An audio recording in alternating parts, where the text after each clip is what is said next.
wrong, I don't want to be right. What would Socrates say to that? It tickles my.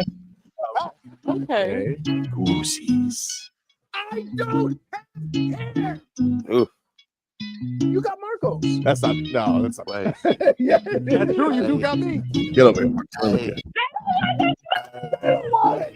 Tobin and Leroy, ready to deploy. Had to hit it with a little journalism, but that was a decoy. Better have about me, boy. Okay. Leroy and Tobin, hold to the show, man. Still in the sauce with the show, and till then his half moon open. Sometimes go taste like a snowman. No proof I'm alive by the mold, and no proof. I always wanted him, I never hated him, I never traded him, and if I did, I never ever traded. You know what? What is a star? Like under the city, the driver's side fly. Gucci get large, so many more. 10 in the more, never a bar. Hey, 10 in the more, 2 to the P. Nothing to you, but it's something to me. Handsome as ever, and cute as can be. You can watch on YouTube with me for free. Hey, this one time for the Twitch.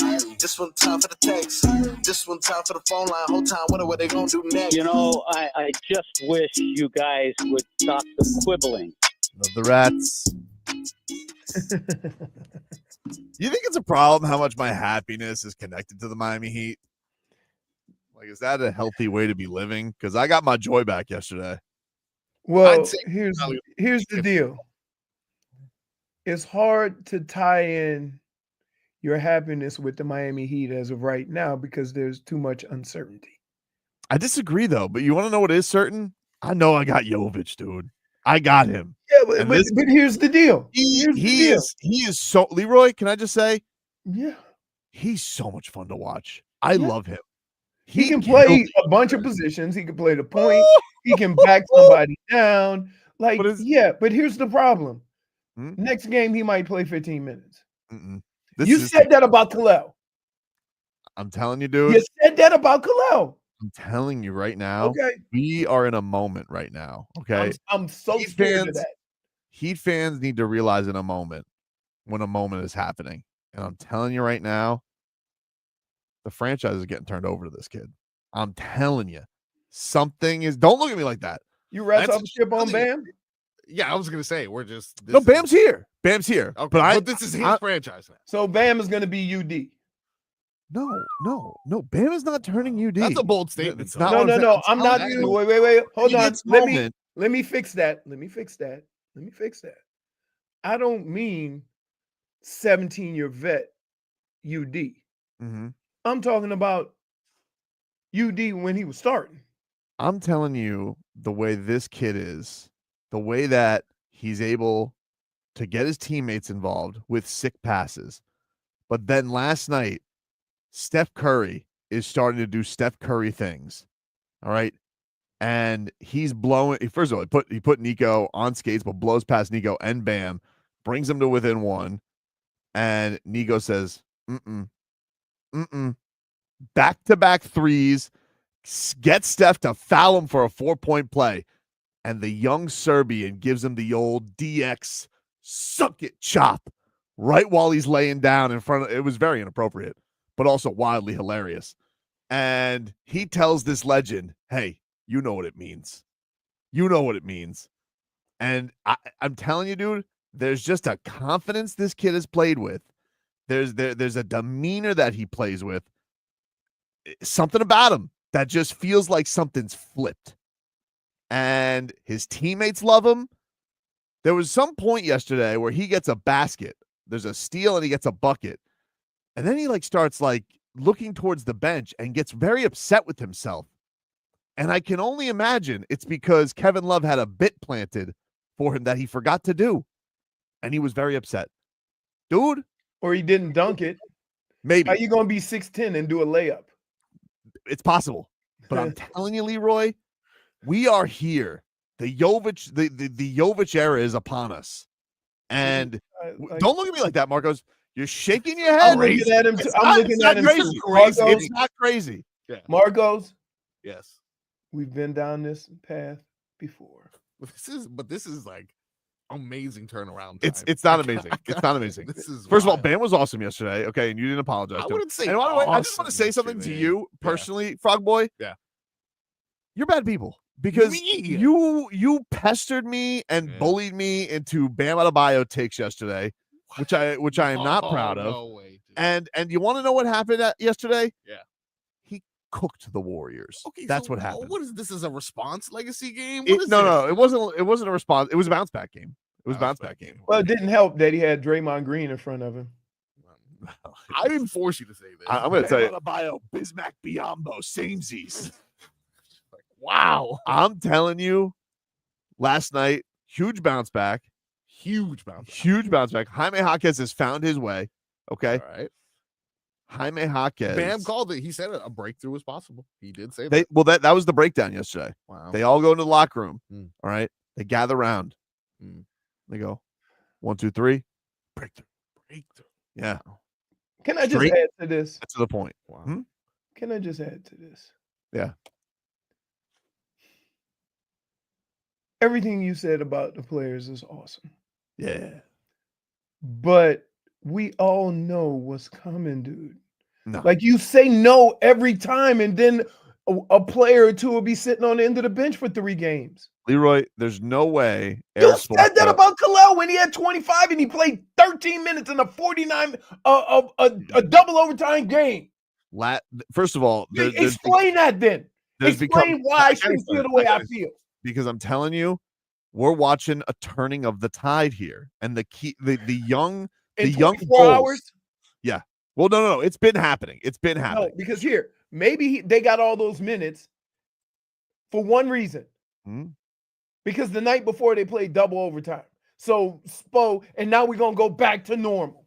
No, they had. Well, maybe I don't know. Hard to say. But that's all I'm saying. That worries me. You could see these guys play this well, and then the very next week, next game, 13 minutes. You can't take away the symbiosis that has happened between Jović and Kel'el together. Yes, sure. Because I'm telling you, you can't do it. I got history on my side. You got hope. I got history. You got hope. I'm telling you, dude, he can't do it. I have history. Together, you have hope. I don't have hope. I'm watching. It's almost like an artistry together. 2 figure skaters on the ice together, making beautiful art. That is Kel'el Ware and Niko Jović together. It's my favorite thing in the games. Can I ask you a question? Yeah. Why shouldn't I feel the way I feel based on the history of how this is going? We got other options, baby. No, what else is he going to do? I have history and facts on my side. This is what happens. And you're like, not this time. You said that about Kel'el. Then he played 13 minutes in a double overtime game. Last night, 18. Also, remember the Jim VP. What about that? You just said it, and Leroy was like, what makes you just say it? And you were right. This is not a case of I'm telling you the Heat are going to go on some crazy run. I'm just telling you this kid, this 21-year-old Serbian, the keys are getting handed over to him. Dude, you need telling you right now. It doesn't mean he's going to score the most. Yep, there you go. Jay South. The most. Tobin got a brand new shipment of Acme products last night. That's what you are, dude. That's what you are. He is like the skeleton. Listen, I'm not saying that anything you're saying is not true. Those young players, those young kids playing together are unbelievable. The energy or whatever. Me personally, I think that they should teach Kel'el and get him in the right positions and teach him about rebounding and all that stuff while doing what he's doing while he's playing.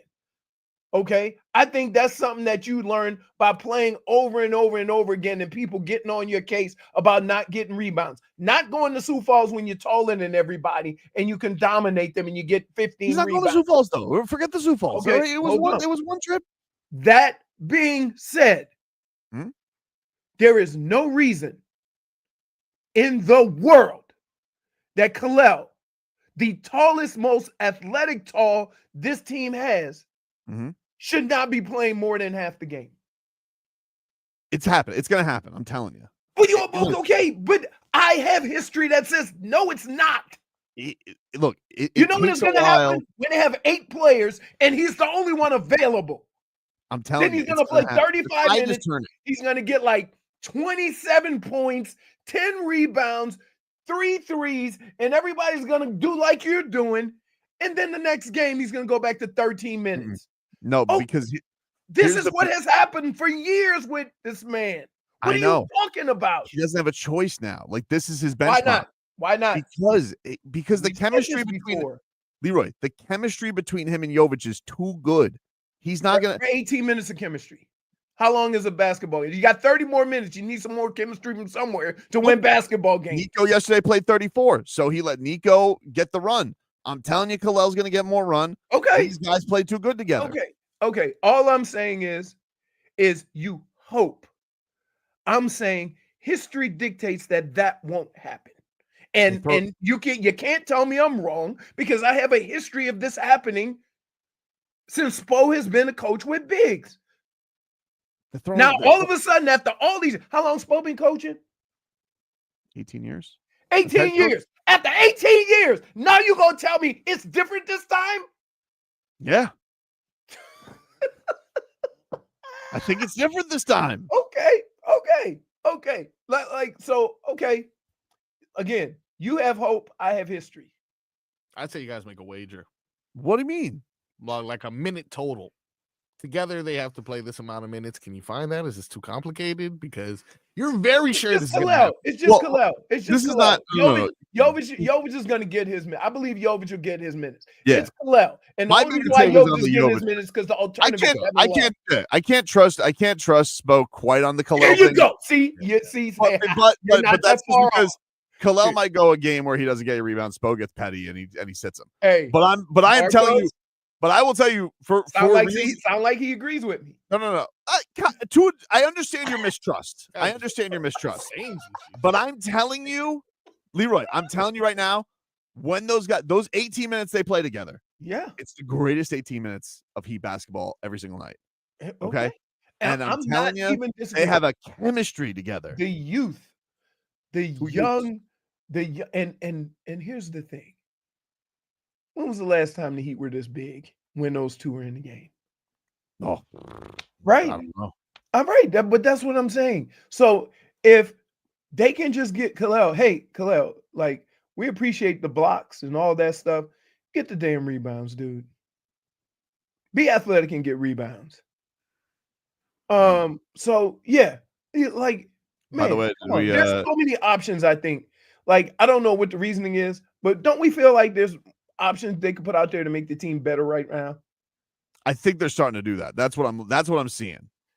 A little more Duncan Robinson. But other than that, now we back on the dunks train. Love dunks. Dude, Marcos can like this is like, this is like watching your best friend break up and redate his same girl for like 5 years. I did start the show today asking, is it a problem that my happiness is directly connected to the Miami Heat? I did ask that question to you guys. I'm just saying, look, Marcos, this was like, everybody have that friend, right?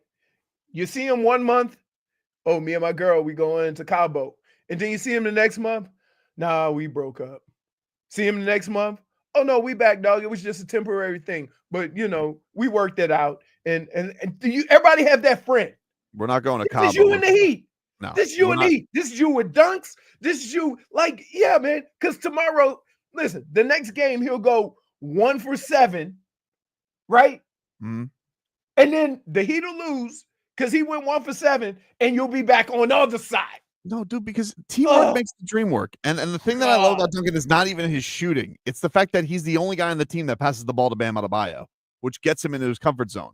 And, Duncan Robinson and Bam Adebayo, they're not going to Cabo, all right? They're going to Labo because they throw up those alley-oops. Boom, crush those lobs down, dude. Nobody else looks for Bam. Oh, my God. Oh, please don't. -1. Why? Oh, my goodness. I thought it was good, though. Dude. You like that? Wait.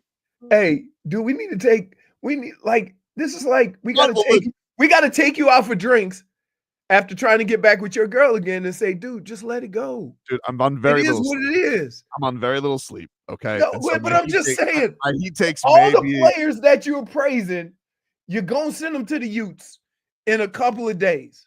I'm not going to do that. Because the ebbs and flows of basketball, you're going to get got. And then you go, hey, how about a little less this? How about a little less? So look, next game, here's what's going to happen.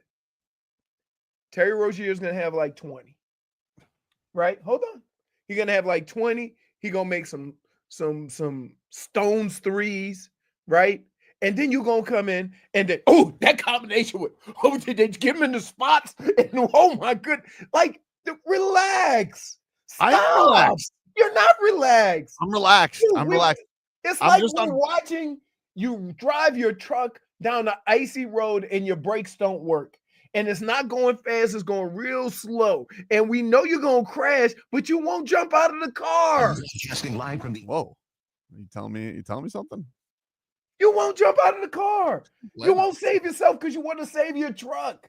Let it go. Does Len have a remote for clock now all of a I sudden? guess so, dude. That's I understand. I understand your concern, and I appreciate it. And I'm on very little sleep. In fact, I was going to take a nap pregame. Chris Grier. No, I was gonna take a pregame nap. I completely forgot we agreed to do Robbie's podcast, and so I was like, oh no. So then I had to fire up a Cafe Bustelo. So then I was like I was like, oh man, now I got all these thoughts because Jović, dude, and I'm excited. Why don't you do what I do?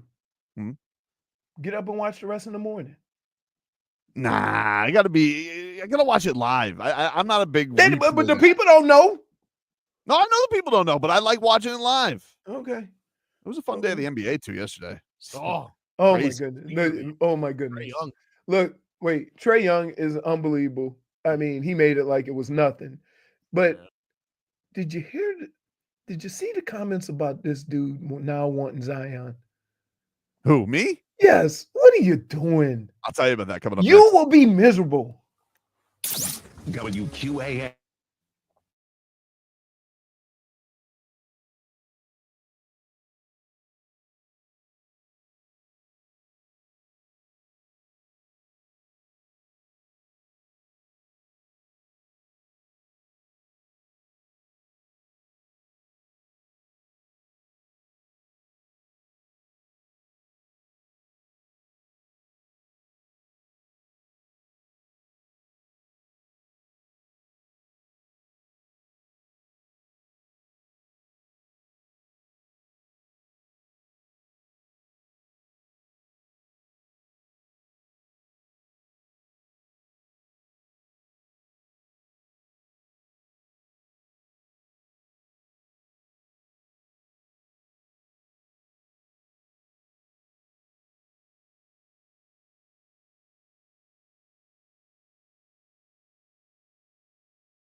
All right, welcome back, everybody.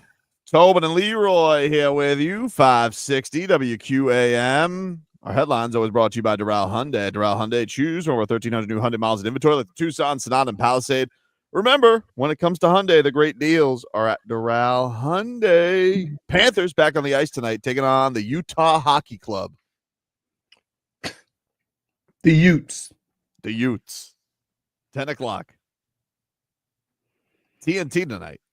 So for those looking, it's a national TV game, Leroy. If you're going to stay up and watch the Utes. Was it 9 or 10? 10. Okay, why does every team have to be on a West Coast trip at the same damn time?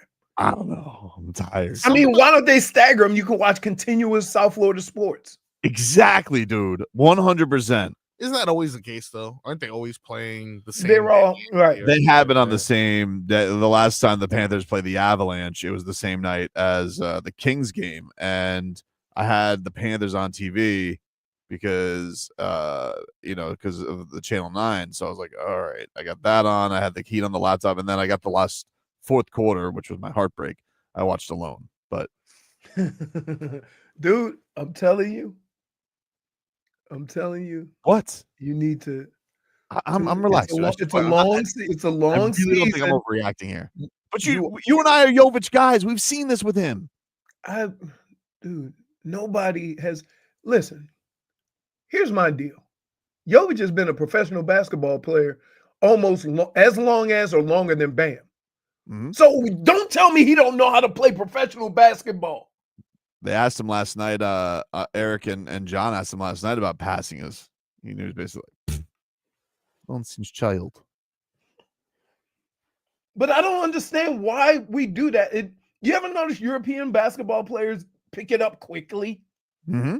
They've been playing pro basketball before they got here, not college. They've been playing against grown-ass men. He's fun, but you want to know what's different about Niko? Like, he has, like, we watch Joker, right? And Joker is kind of like stoic. For the most part, like even like Luka kind of whines a lot. There's not like a ton of, I don't want to say there's not a ton of flash to his game, but he doesn't like rub it in people's face very much. Like, he has the famous meme with Devin Booker. What I love about Niko is that like he's doing all the celebrations. He's like a peacock out there. He's got Serbian swag. But again, my whole thing about this was when they drafted him. Hmm? I'm like, he's young, but he's already been a pro for 3 years. Yeah. Like, why does that not mean? Why are we treating him like he's 19 and just came from Villanova? I don't know. And so from that standpoint, it's like, I get he needs to pick up on certain things and the system and all that stuff. But hell, he been doing it more than some of the guys you got that you're playing. He is the system. So I'm like, all right, here we go. And like, I was excited to watch that game, to see the young guys, the new, injection of something different than we've seen the last 2 or 3 years, 4 years, right? So it was exciting. And then I got pissed off because I know that tomorrow ain't going to be today. And it might be totally different. You can't trust him. I mean, that right, is totally, so that's my point. You're like, oh no, not this time, you sucker. You're falling for it again. I'm not saying run's coming. I'm not doing that. I'm not going to do that thing. I've already been bitten in the ass multiple times. I'm not doing it. I'm not doing it, Coyote. I'm not doing that. Yes, you are. Why? Just because I say it's Nikola Jovic's franchise now? No, just because you say it's different this time. Well, we're talking two different things. I'm not talking about how good they're going to be. I'm not talking about runs. I'm just saying this kid's it. Like he what do the kids say? He's him. He's him. Yep. That's what he is. All right. Nikola Jović is him. And you know what's more important than you thinking he's him? Hmm? Spo thinking he's him. Let's hear from. I'm sure Spo was raving about him yesterday. No. Let me wait. Before we say it, let me say. He had to sing his praises. Let me do a Spo. Listen, he's earned those minutes. He's earned those minutes with his work. He's really putting in the time and the effort. He's dedicating himself to both sides of the court. And so, yes, he earned those minutes. There you go. Go! Go! You got Spo after yesterday. That he has to be ready. And yeah, again, it's all these moments that lead up to the game. Shoot-arounds, practices, film sessions, walkthroughs. How you do anything is how you do everything. He's learning how to prepare to play well and impact winning. And he's still very young, and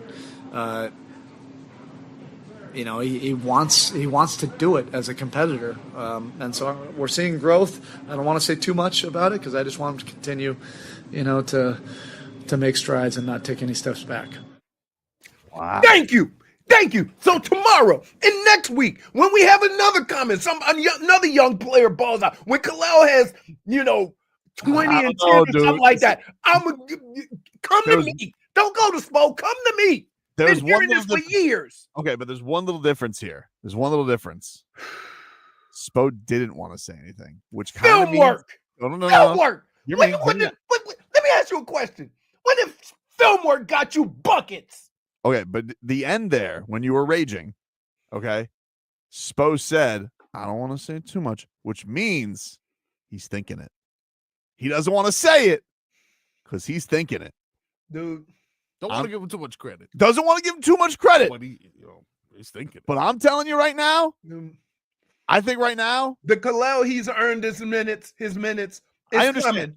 Even though there might only be 8 guys dressed, he's going to say, Kel'el, he's earned his minutes. You don't have nobody else, dude. Dude, I'm telling you right now, when Eric Spoelstra ends it with, I don't want to say too much, it means he's thinking it. And we may be, I think, I don't mean to be bold here, but we may be in the Spovic era. I'm going to tell you like this. In the Spovic era, okay. I think he's been won over. He knows who his guy is now. Okay. All respect to Tyler. All respect to Bam. Jaime Hopkins. Love them all. Hey. Oh, you idiot. We've heard this before. Why are you falling for it? I've never heard falling for it again. Can I hear Niko on his connection with his road dog, Kel'el Ware? I mean, yeah, it's my little rook. So, yeah, it's easy to play with him. He got a rook. Kel'el's older than him. He's got a rook. You know what this all is, though? You know who rubbed off on this, man? Jimmy Butler. This is it. All those, he hung out with him for his G League game. He got suspended with him. They had that connection previously, Jimmy Butler and Goran. Goran goes his separate way. And the same way you're using this man to replace Goran Dragic in your heart, Jimmy Butler did the same thing, and now we're seeing the benefit. Well, this is interesting because there's a lot of talk now. Listen, the Bradley Beal, so Jimmy tried to do a thing yesterday where he nuked the market. And he's like, he goes from any other team to I'm really only going to Phoenix. And then Bradley Beal's agent comes out today and basically is like, because he has the no trade clause. And, you got Windhorst out here basically saying, I think the Heat and Jimmy Butler got to get used to the fact they're probably going to have to play with each other again. But if there was one man who could thaw that icy heart, it's Jović, dude. It is. That's Jimmy Butler's guy. And if he says so now you've not only gone from that, you've gone to assuming a person who's been a certain way for 35 years is going to be different this time. Not different. I'm just saying if anybody can convince him. Convince him to do what? Who's convincing him? 50 million didn't convince him? Well, he's going to have no choice. What is he going to do? Stay home? You'd be amazed at how people think.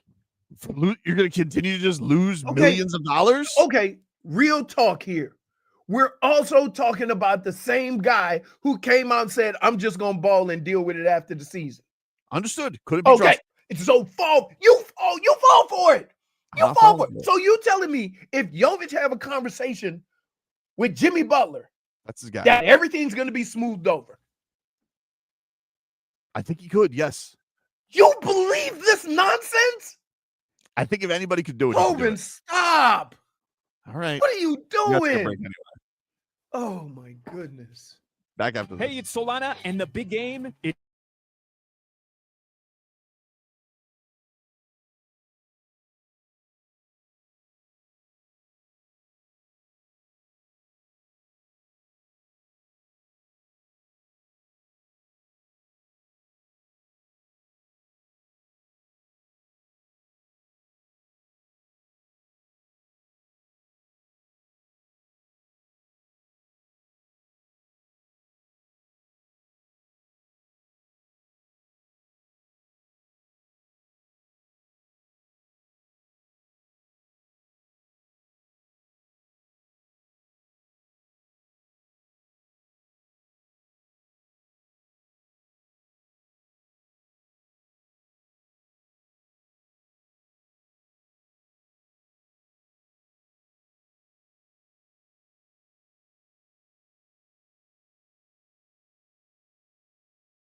Just trying to think like this is a theme. Oh, I think you know. He plays it as an intro to his show. George Lopez. Yeah. Yeah. Mm-hmm. You ever do George Lopez at the Improv, or is he too big time, Frog Boy? Too big. Never trying out material? No, Nope. he's filling out like Hard Rock and stuff. Hard Rock Hotel. Yeah, but guys still do the Improv just to try stuff out, don't they? Isn't that like a thing, or they don't announce that? No, like for example, we got Louis C.K. coming up soon. He's pretty big. We had Fluffy, Kevin Hart. Oh yeah. Has anybody ever built a career over one joke more than Fluffy? Fluffy? Yeah, I mean, I'm not fat, I'm Fluffy. That guy, not that he's not funny. Was Gabriel Iglesias? Yes. Yes. But that line, he lost man. some weight, didn't he? Yeah, he lost some weight. Got to pick it up. You can't be fluffy and skinny. I don't care. I mean, you could be fluffy and dead. What? If you're not healthy. That's an option. That is an option. I mean, I'm more than sure he had to, if he went that route, he chose it because a doctor or somebody told him, yo, we got to have a better lifestyle here. It's none of my business, Fluffy. Eat another cheeseburger, get on stage. Here for the ha-ha. What song you want? What song you want? And as long as you don't have as big a rider as one of the weigh-ins. Yeah. Oh, he's got somebody says he has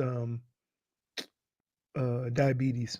Oh. He was actually at the WWE premiere of Raw on Netflix because he was promoting his Netflix special that I think came out the next day. Okay, very cool. So I'm still around, still doing great.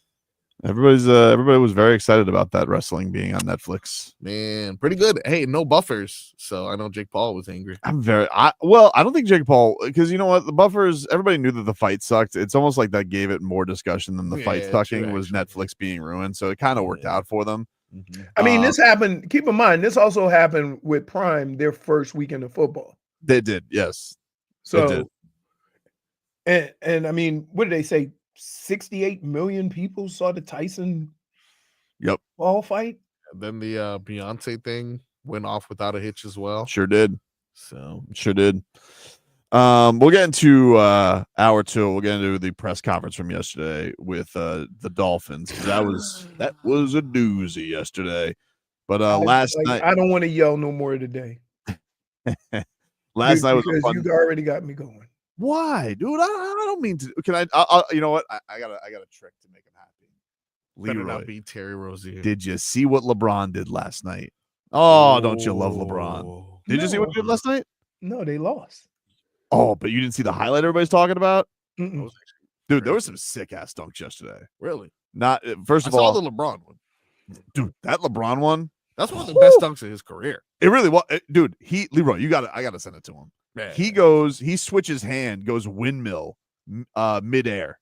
Yeah, It was while taking contact, and Harlan was on the call too. Oh. Imagine having one of the best plays of your career at 40 years old. That's crazy. It's unfortunate he has such a bum coach. Here's the problem. There's outliers Yeah. in sports. Then everybody thinks their guy could do it. Okay. So now, remember, Tom Brady played until he was what, 45? Yeah. So now everybody thinks their quarterback can play till they're 40. No, it doesn't work that way. Those are outliers, right? LeBron playing into his 40s. So now every athlete thinks, oh, I'm only 35. I got 5 more years in me. Pay me the max. No. I sent you the highlights so you can watch it as now. Oh, no, you're on live? Yeah, I want a live reaction to it. Okay. And then you had flying intangibles last night in college. Cooper Flagg had a giant dunk. That's right. And then I think John Shai. Oh, hold on. Let's see what the rest of you. Hold on. He's watching. Oh, wow. That was impressive. Oh. That was impressive. Oh my goodness. Who's that poor fellow who thought he was getting the block with the right? Nah. Oh, I think that was Derek Lively. Yeah, it's Lively. Do they not know? Lively. Hey, do they not know LeBron's left-handed? You know Derek Lively was born after LeBron's NBA debut. Take this home to daddy. Nah, They did lose to a Luka Kyrie-less Mavs team. So, but do people like? It's amazing what he's doing, even though his team's not very good. Mm-hmm. Like to average 20+ points, right? It's crazy. It was what? See, I told this make him put him in a better mood, didn't I? Tell That's you? true. That's Zion Williamson yesterday. He made his return. Dude, can I just tell you? Can I just tell you? You know what? It's like being in a car with a child. And every time they pass something they wanted. Ooh, can we stop and get McDonald's? Ooh, can we go to Chuck E. Cheese? Ooh, Disney. Can we go to Disney? That's what he turns on the TV and sees highlights or watches part of a game. And then, I want him. I want him. Ooh, I want to trade for him. You don't think he looks in good shape? He looked good. He looked in good shape. He looked like he was in good shape in the beginning of the year. It was his first game, though. Wasn't that his first game? No. I think he came He back. played 6 games before that. And then, right. If we get a handle on those hammies, you know? Really? Okay. Here we go. Mm-hmm. Here we go. All right. You know he's injury prone, right? Yeah. Very injury prone. And you think you can fix that? I don't know. But you would risk it. And then when he's sitting next to Spo for half the season, then what are you going to say? They said Tim Hardaway's knee was cooked. Pat took a chance. He kind of does every other year now that I'm looking at it. First year, well, he was healthy all of last year, and then he got hurt in the playoffs. 70 games last year. Pretty, no, it sucks. But another year with 61 games. That's more than Jimmy Butler. Yeah. See that? You see that 360? That was crazy. You want to see the Kaseya Center with that, Leroy? That wouldn't wet your whistle, tickle your fancy a little bit. Yeah. Big body too. I know he's not 7 feet, but Leroy, big body. Huh? Plays inside, plays big. Look at that. Big. I want Kel'el. We don't got. I mean, it's not mutually exclusive. I mean, we could have Kel'el there too. I'm not trading him Kel'el. Where you don't get Kel'el? Nah. You know why? Maybe Really? You getting rid of footwork? No. I mean, wait. Football. Jaime is Latino Mr. Fundamental, right? Footwork is. His footwork is back. It's good to see. I missed it. Bachata ball. It looked like the Monstars took his stuff this season. Yeah. These last couple of games, he's looked like Jaime Jaquez again. Maybe he was banged up. Maybe. That's what I believe, RVA Richie. No trading the younglings. I'm not doing it. It's time for the Miami Heat to start building for the future, right? And stop trying to patch it up and think, if I add a couple of stars here for the next couple of years, we're going to be good. I don't want no old players. How old's Bradley Beal? 30. Nope. He's 34? I don't know. I just threw that out there. 31. 31, yeah. Nope. That guy ain't played a full season in his career. He put up a real stinker last night. Of course he did. Doesn't matter. He holds the cards. He does hold the cards. You know what? That was a real stinker. 31 minutes, 10 points. That dude just won the pot with a deuce and 3 off suit. Love that. You want to talk about like Bradley Beal? They lost to the Hornets last night, so they pulled the Heat and they lost to a 7-win team. Oh my God. And the Hornets beat them. Bradley Beal had 10 points. I think Devin Booker and Durant combined for 70 plus because I think Booker had 39 last night. Yikes. And they're just they want him gone so much. But Bradley Beal's like, what do I owe you? Why do I have to leave this lovely place of Phoenix? I don't want to leave. The first of his name, the holder of cards, Bradley Beal. That's a point. Come on, man. Hey, like, say, you know what everybody in the league is saying? Damn you, Washington. For giving him that look how they had to keep, like, Washington was trying to get rid of him for like 3 years, and he's like, I don't know, like he probably just really hates moving, Well, because Washington had to give him that to keep him there. Yeah, but he also kind of like, he was like, I don't know if I'd stay here. They got to give me the Uber max. This Phoenix team is so bad that Kevin Durant had 26, Devin Booker had 39, and the next closest person with 10 points was Bradley Beal. Yep. Like what? What are we talking about here? They're not good. And they finished with 90. Jimmy Butler's dying to go over there.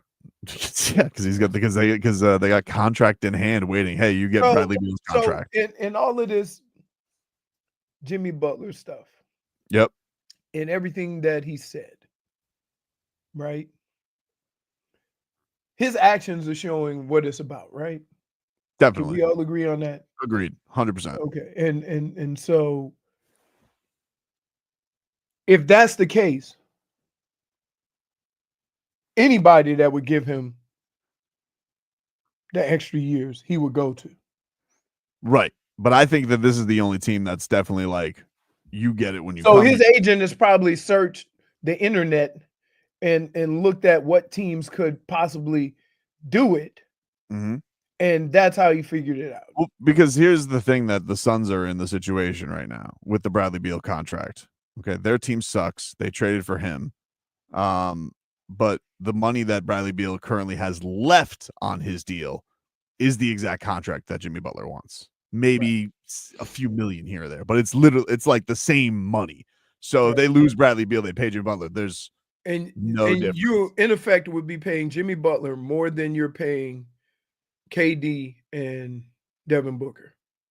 Because their contracts, Devin Booker's contract isn't up yet. I thought he just got an extension. Because I thought Devin Booker's got one of them Uber deals because he's like one of their draft picks. Yeah. So he signed a 4-year maximum contract. July. $220 million. Correct. For 4 years? That's less than 60. So he was in effect could be getting about the same amount as Jimmy. He gets 60 in 27, 28. Yeah. And this year his salary is 49. And what about KD? Kevin Durant's got 1 year, I think, left after this. A lot of people are wondering, like, what's Kevin Durant gonna do if this team sucks? That dude shows you he'll be rats off the ship. So trade for KD. Durant 51. That's what I'm talking about, right? That's pretty good. You guys want Jimmy Butler so much? Trade Kevin Durant. Mm-hmm. But you know what we need? Make a stink. Gotta have him make a stink. Jimmy did that already. Yeah. How much more stink you need? No, I I need need all Kevin. the stink we could deal with. Well, I'll tell you, speaking of stink, Uh-oh. Chris Grier and Mike McDaniel. Ugh. They put up some stink yesterday at that press conference. Gross. We'll bring you that next.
It's time for our Tua.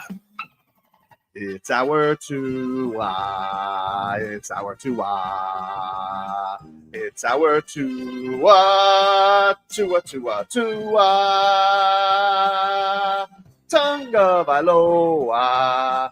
Not Tua Tagovailoa. A for effort. Dolphins quarterback. Tua. It's our Tua. It's our Tua.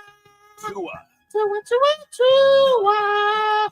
Tua, Tua, Tua. Can go to hell.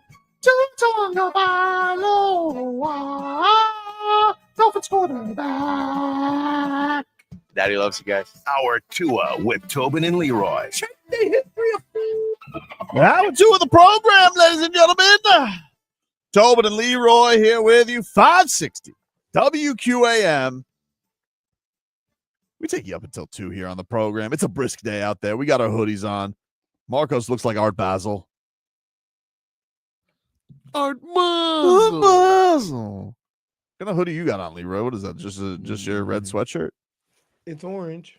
It's a Nike. That is not orange. Ooh. It is. What? Behind me is red. This is orange. They're Got the two same different color. colors. No, No, they're not. No, they're not. Chat, does Leroy have a red sweatshirt on right now or orange? Let me see. I gotta see this. First of all, isn't this? Oh, no way. That's orange, dude. That's not. What? Nah, I don't think so, Same dude. color. We have the same color. Look, it's dark orange. I don't think so, dude. What Dark he's wearing orange. is like an orange. Nah, this is like a That's Texas orange, burnt orange. burnt orange. Yeah, Orange. that's right. Burnt orange. Burnt orange. Too much? What? Sorry. Anyway, let's get to headlines here, you rascals, which are brought to you by Derailed Hyundai. At Derailed Hyundai, choose from over 1,300 new Hyundai miles in inventory. That's the Tucson. Okay, hold on. Remember, when it comes to Hyundai, the great deals are at Derailed Hyundai. None of your buzz. Out of the chat. What? Whoa. Out of the chat. I don't know if you're familiar with the show. We do not use colors like salmon. None Okay? your buzz. Salmon. What color is it? It's salmon. Out of the chat. Although I have found myself saying, yeah, it looks like a macaroni and cheese. You guys remember that color? It was good. Like a yellow orange. Is that like when the Dolphins brought back the orange uniforms that were tang? Ooh, tang. You see? Yeah, like that's a perfect description for that color. But I don't use things like periwinkle or violet. I have no respect for violet. Yesterday, what you had, I mean, like, I don't know what the hell that orange sweatshirt was. That was Stranger Thing orange. So yesterday, Chris Grier, Mike McDaniel, they had a long press Why do we conference do this to ourselves? during our show. We read some of the quotes as they went by. I listened to the press conference on the way home yesterday, Leroy, because I hate myself. I do. I don't know what else. That has to be the only reason. It's the only reason I could be listening to it. I'm like, oh, great. Let me listen to Mike McDaniel explain why he should call plays for 9 minutes. I mean, the play calling isn't the problem, because sometimes you have to call plays based on what your offense has the ability to succeed at. Right?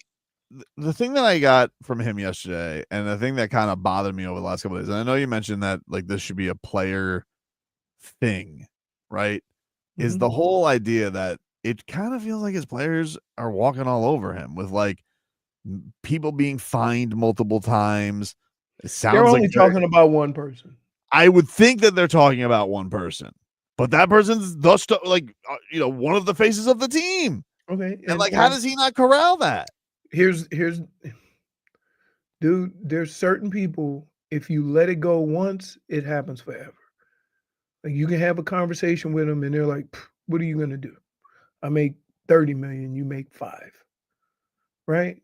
And that attitude is what kills everything. And I would say this. I would say that decisions are going to have to be made if that indeed is an issue. because you got 60 guys in that locker room, 70 guys in the locker room, and a lot of them are young. And if you don't have the right leadership from your veterans, then that cycle will continue. It's just like heat culture. You've always had somebody in the system to kind of let everybody know how it's done here.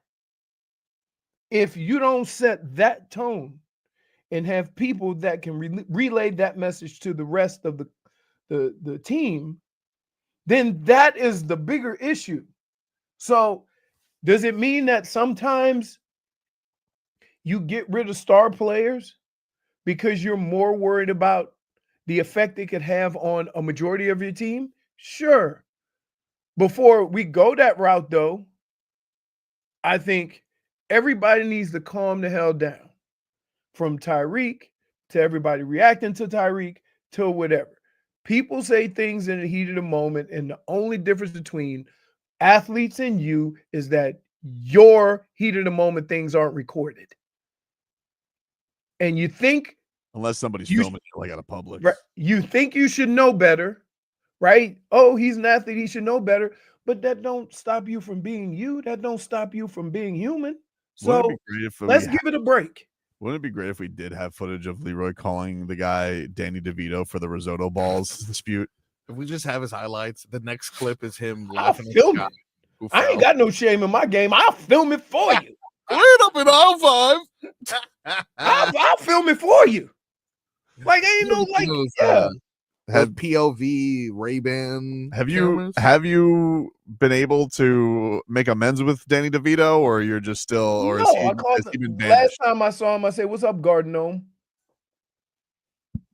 Leroy, now you're going back for seconds. Yeah, he just healed up from the last fight, and no, he didn't heal up. He didn't apologize or nothing. Jeez. I wanted to go get him one of them giant lollipops and give it to him. And just start dancing like, oh boy, was it? Get your cold cuts, get your cold cuts. I wanted to stand in front of the meat counter doing that. Welcome you to Lollipop Land with one of them big giant lollipops.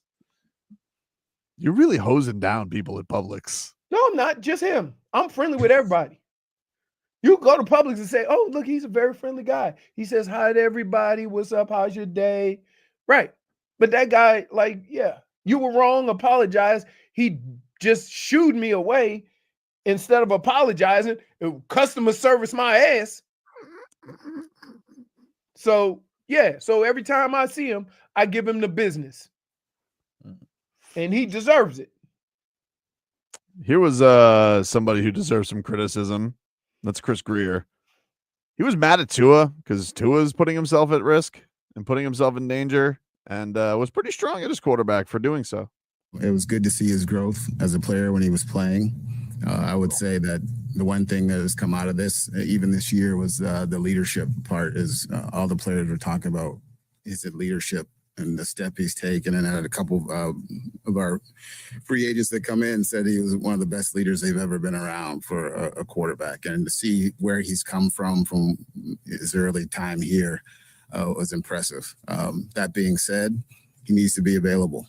Like, he needs to know how to protect himself. Like, you're going to get hit at times. It's always going to happen. But he needs to control what he can control. He understands that. Not being available for taking chances and risks is unacceptable to us, and he knows that. All right, there you go, Chris Grier. It's just a weird way to put it, is it not? I would say this. You know what also protects your quarterback? Do tell. Offensive line. Yeah, forget about the bums that I put in front of you. Stop running into DeMar Hamlin, Tua. I mean, I mean, think about this. He gets rid of the ball quicker than anybody in the NFL. And it still at times wasn't quick enough. I don't want to say. And you don't think that the protection in front of him has a lot to do with why he has to take off and run? Well, here's the other thing that's annoying about it, right? It's like, okay, he had this year where he took jujitsu and he protected himself and he beefed up a little bit. He didn't but everybody from what I heard publicly, right? I'm just going by what everybody said publicly. Everybody was thrilled that Tua lost weight and was making himself more dynamic. And I didn't hear anybody in the organization bitching about that publicly. And now all of a sudden you're mad because that blew up in his face. Here's the most ridiculous thing about that. For a guy that spent most of his life around football, a contact sport, telling a guy he has to be more careful with how he gets hit is laughable. It's just that in itself, in a sport where people get wheeled off once a week in a game, now you're saying that guy should have been more careful. He's had a thing too where he was like asked yesterday about like durability and would he be more cautious of signing guys with he goes, well, I mean, football is 100% injury rate. Like, right. What? Right. Exactly. But Tua is unacceptable. Like this dude, I'm just telling you right now with Chris Grier, dude. He's not helping this case. He throws everybody under the like. I don't mean to be rude about this, but typically people who can survive regimes for that long, they're great at saving their job and throwing other people under the bus. And that's what it felt like. I wonder what they told Stephen Ross. Because if that's what he said to me, he said, hell, if Tua would have kept himself healthy, we would have been in it. He said it again. He doubled down on it too. He kept going with this whole theme. Why are you not succeeding? It's Tua. He's reckless. His availability of controlling what he can control, like throw the ball away. You don't have to run around, be Superman, live for the next play. And the sooner he understands that, which he's told Mike and I, he understands that clearly, because this was hard for him, missing these last 2 games after he played all last season. It was hard for him. And what you love about him is his competitiveness and his fight. I mean, you guys have seen a little bit of how he is now when he's pissed. And that's what you love about him, because he shows that to us all the time. And it's not taking the competitive spirit out of him. It's just having him play smart and realize how important he is to this franchise. Maybe he won't have to feel like Superman. Let me explain to you what he just said.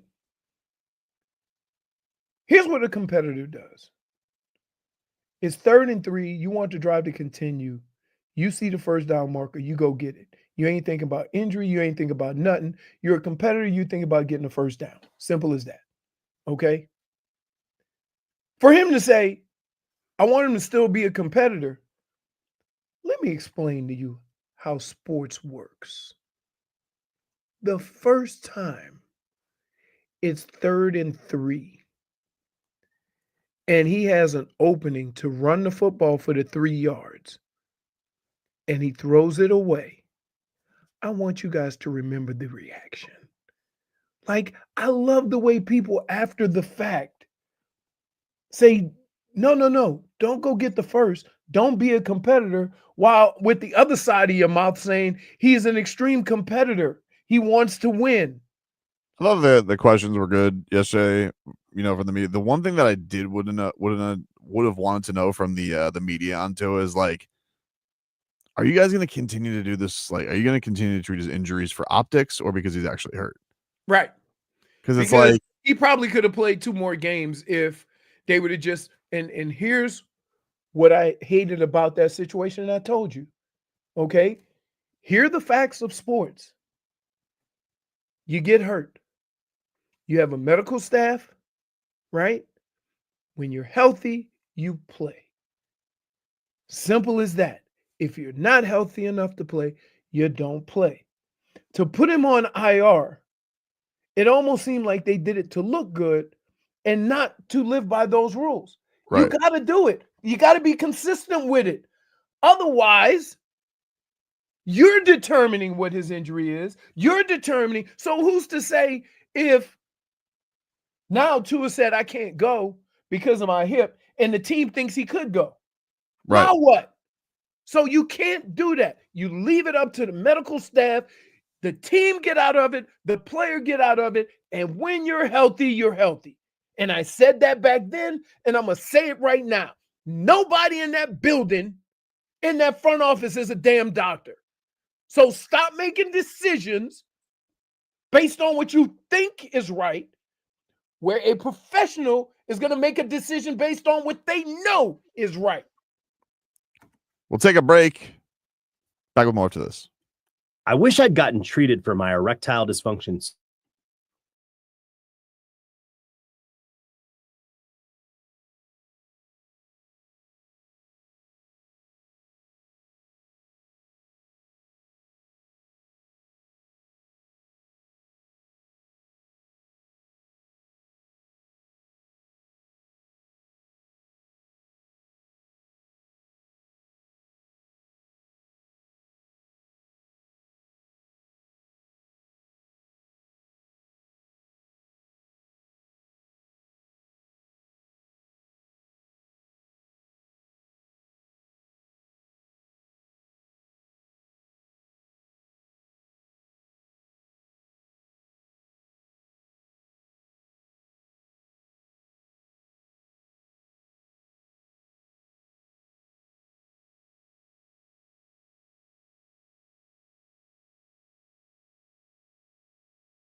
Welcome back.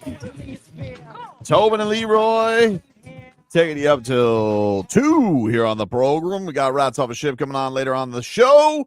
Well, Leroy, can we get a weather update from the Demesman and Dover Law Firm? YourAccentAttorneys.com. Free consultation 24/7. Call them at 866-954-MORE. Sure can. It's about low to mid 60s. Winds are coming out of the north. The king of the north. I can't tell if they're coming out of northeast or northwest because I can't. There's no clouds in the sky. It's a beautiful day. Not a cloud. And you're going to get another chilly morning tomorrow. Brisk. How do you do, Froggy? Absolutely correct. Beautiful day out there. Partly cloudy at the moment. Too sunny. It's listed at 66 degrees. Winds out of the northwest. Like you said, it's gonna get cold. A low of 49 degrees expected tomorrow, which means by Tobin, 41. I'll have to brave it. Wow. I will. Gotta wear your Uggs.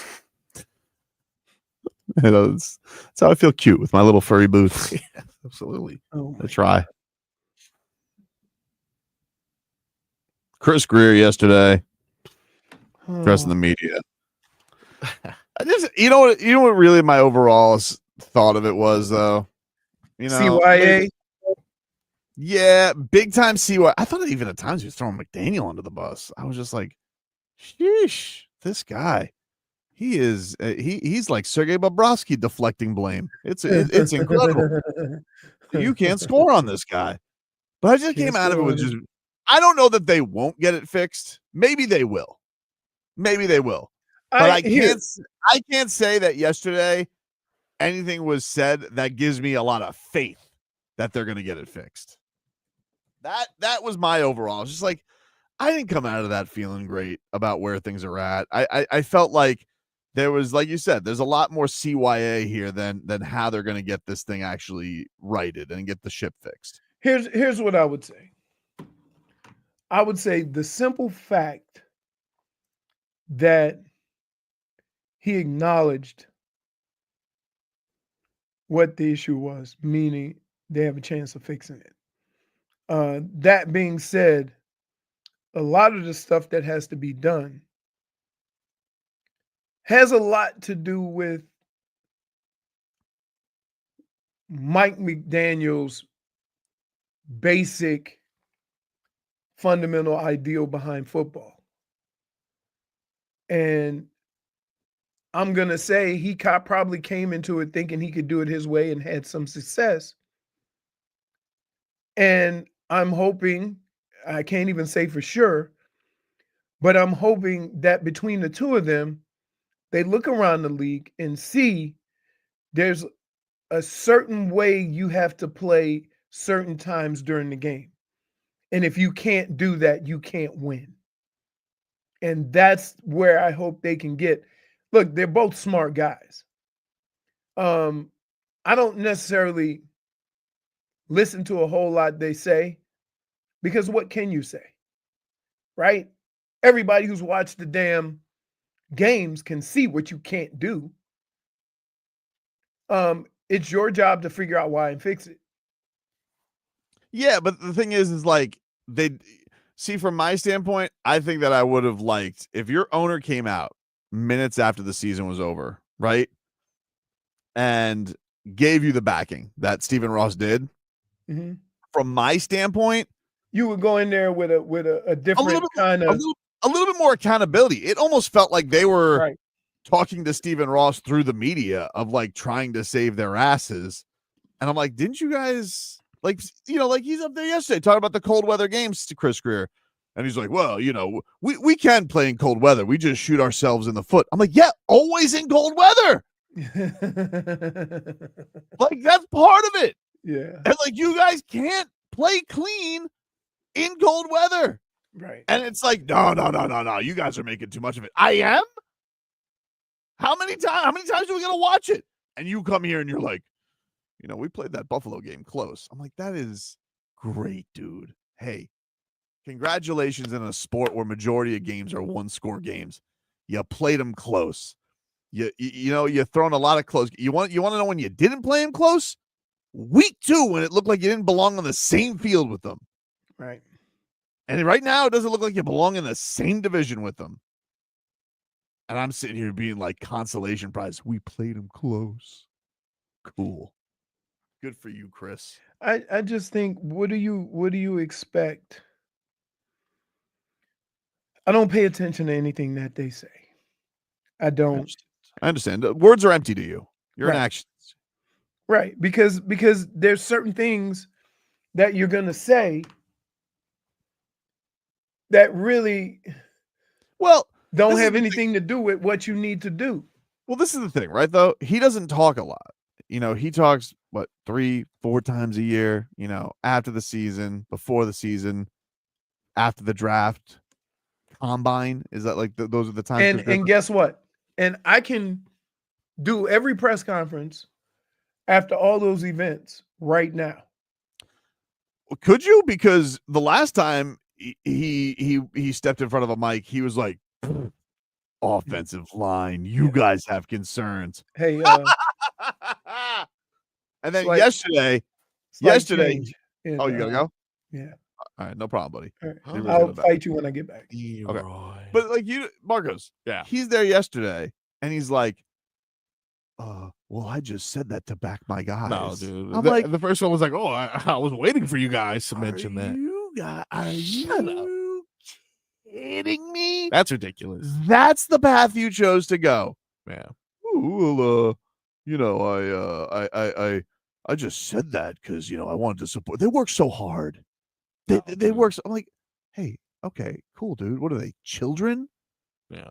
But Eichenberg, he works so. By the way, he was the only guy I didn't get mentioned yesterday. They've been stuffing this Eichenberg down our throat now for 5 or 4 years, moving him to every position, telling us what a great guy this Eichenberg. He's going to work out.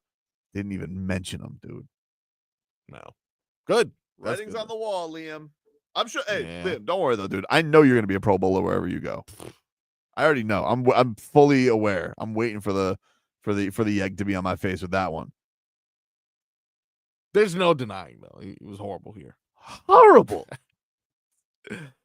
Yeah, no, I thought it was a horrible move by Chris Grier yesterday. Just completely, and in a sense, I know he says things like we're going to invest now, but he's still downplaying it, dude. Do you have that investing? We're going to invest in the offensive line now. Like, do you have that? Because that was it's depressing. I'm like, oh, thanks. Yes, going forward, Teron and I had a conversation briefly yesterday. We're going to talk again here in sometime in the next few days or coming weeks. But also knowing that, this will be, we're going to have to invest in the offensive line now. Like Kendall did a fantastic job here for a few years, and we're just older there now and win. So, yes, this is the time again, like we did back a few years ago with Austin and Rob Hunt and Solomon Kinley and stuff. This is a time for us to again start investing in some offensive linemen. Yes, who could forget the great era that was Solomon Kinley. Good times. Crazy. Up there with Columbo. Like, we're older there now. Oh, why? Because you mean Teron Armstead's knee has a wind-up toy on it? Yeah. He's 100 years old and he's tired. Yeah. Stop guilting him into continuing to play football. Let that man go make his music and rest. He's tired. Do we get any money if he retires? I don't know. You know what? Who cares? He just really just the idea that they had to give him all the money he wants is a parting gift. Yeah. But he's tired. Let him go.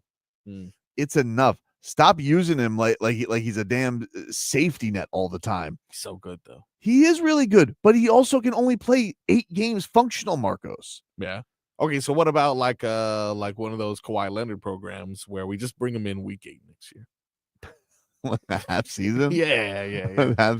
Who knows if Tua could make a half season? Oh, that is the who knows? Yeah. Who knows?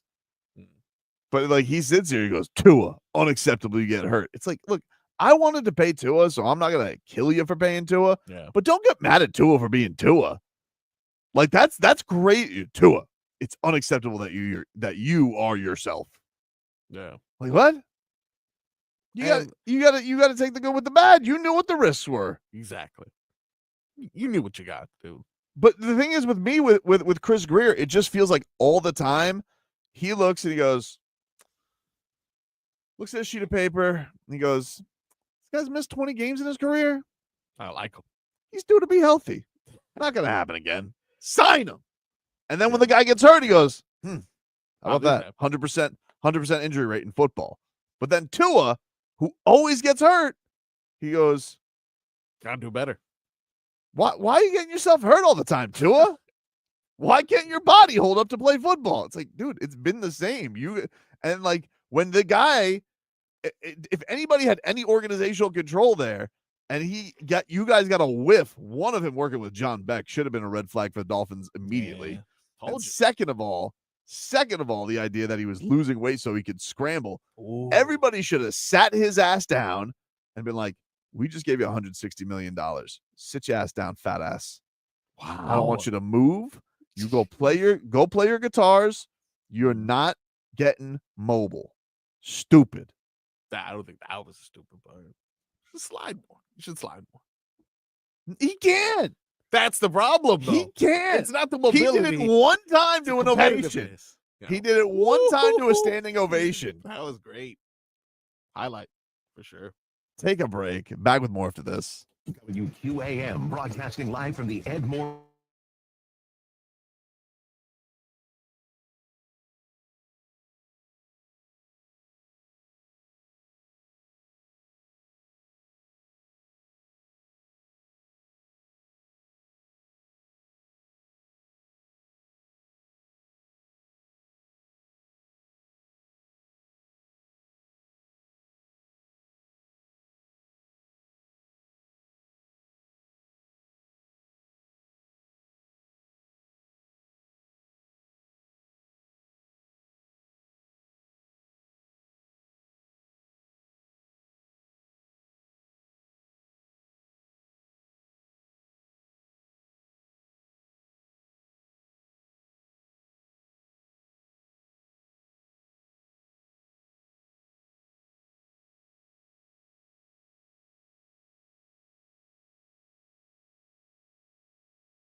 out, bring them out, bring them out, bring them out. It's hard to yell when the barrel's in your mouth. Come on. Bring them out, bring them out. Hey, welcome back, everybody. It's Tobin and Leroy here with you. 560 WQAM. Sleepy Poo's the frog boy. I got something in my eye. All right. Sorry. It's a late night, dude. It was late night. At least it was a win, though. You getting to the point where baby Tadpole is sleeping through the night? Like, is he a good sleeper? Yes, but we made a critical error as a parent yesterday. We did the nap after 5 p.m. for some reason. We were tired. He was tired. We just wake up in a panic at 7:30, knowing this kid's about to be up for a while. Oh boy. And he was unfortunately up for a very long time. Leroy, this is earlier than I expected to see you, buddy. Yeah. They had a little mix up. Somebody we had to switch times or whatever. Wow. By the way, Tobin. Yes, sir. Red, orange. Darker red. Okay, hold on though. Hold on. I'm No. not comfortable. Okay, neon red, because that's a kind of red. If that's a red, I don't know, man. like highlighter red. It's Yeah, what's throwing it off is that Tobin has burnt orange on. Hook him. Straight. There's an orange red though. How about that? That's an actual I color. think out of all these teams, I think I am rooting for Texas. Because I'm obviously not rooting for. I mean, if Ohio State and Notre Dame play each other, like, I'm canceling the national championship. I'm not watching that. Really? Yeah, no thanks. Isn't it amazing they want to fire their coach and he might win the national championship? Oh, Ryan Day? Yep. Yeah. You know, I hear it. Oh, yeah. They do not like Ryan Day. You know, if you win that chair, you're going to be. I'd rather beat Michigan than win the national championship. Right. Isn't that crazy? Let's mix it on up there. Hey, Froggius.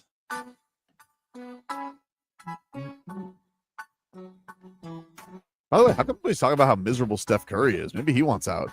Wow, right? He looked miserable. He ain't going nowhere. He seemed very sad yesterday, though. Finally fed up with Draymond. Wouldn't you be sad? Lost to the Heat. Is that the only team in the league that's smaller than the Heat? Oh, they're tiny. And listen, you can be a big in lumber. You can't be 6'8" in lumber. Like like old triple single. It was good seeing Jović and Jaquez give him the business yesterday. I did enjoy that. What do you got for us today, Marcos?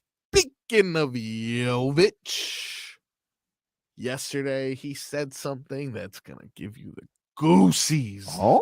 If you're a Jovi fan. Something I've been waiting to see. You know what I wanted to happen when Jimmy Butler said, I don't want to be here anymore? You know what I wanted someone to do? Wanted them to stand up, say, you know what? Team's on my back now. 3 a.m. practices. But fine. It's a lot to ask for before a road game, before a road trip. Luckily, Jović, after yesterday's game, took responsibility for how this team responds to the Jimmy Butler saga coming to an end. Yeah, I mean, I think I'm just responsible to help this team look better. Got to get in, make the right play, move the ball, and I think that's what they're really good. I'm telling you. Hey, wow. Am I not spot on with this? Hey, buddy. Last night was a moment in time for this franchise.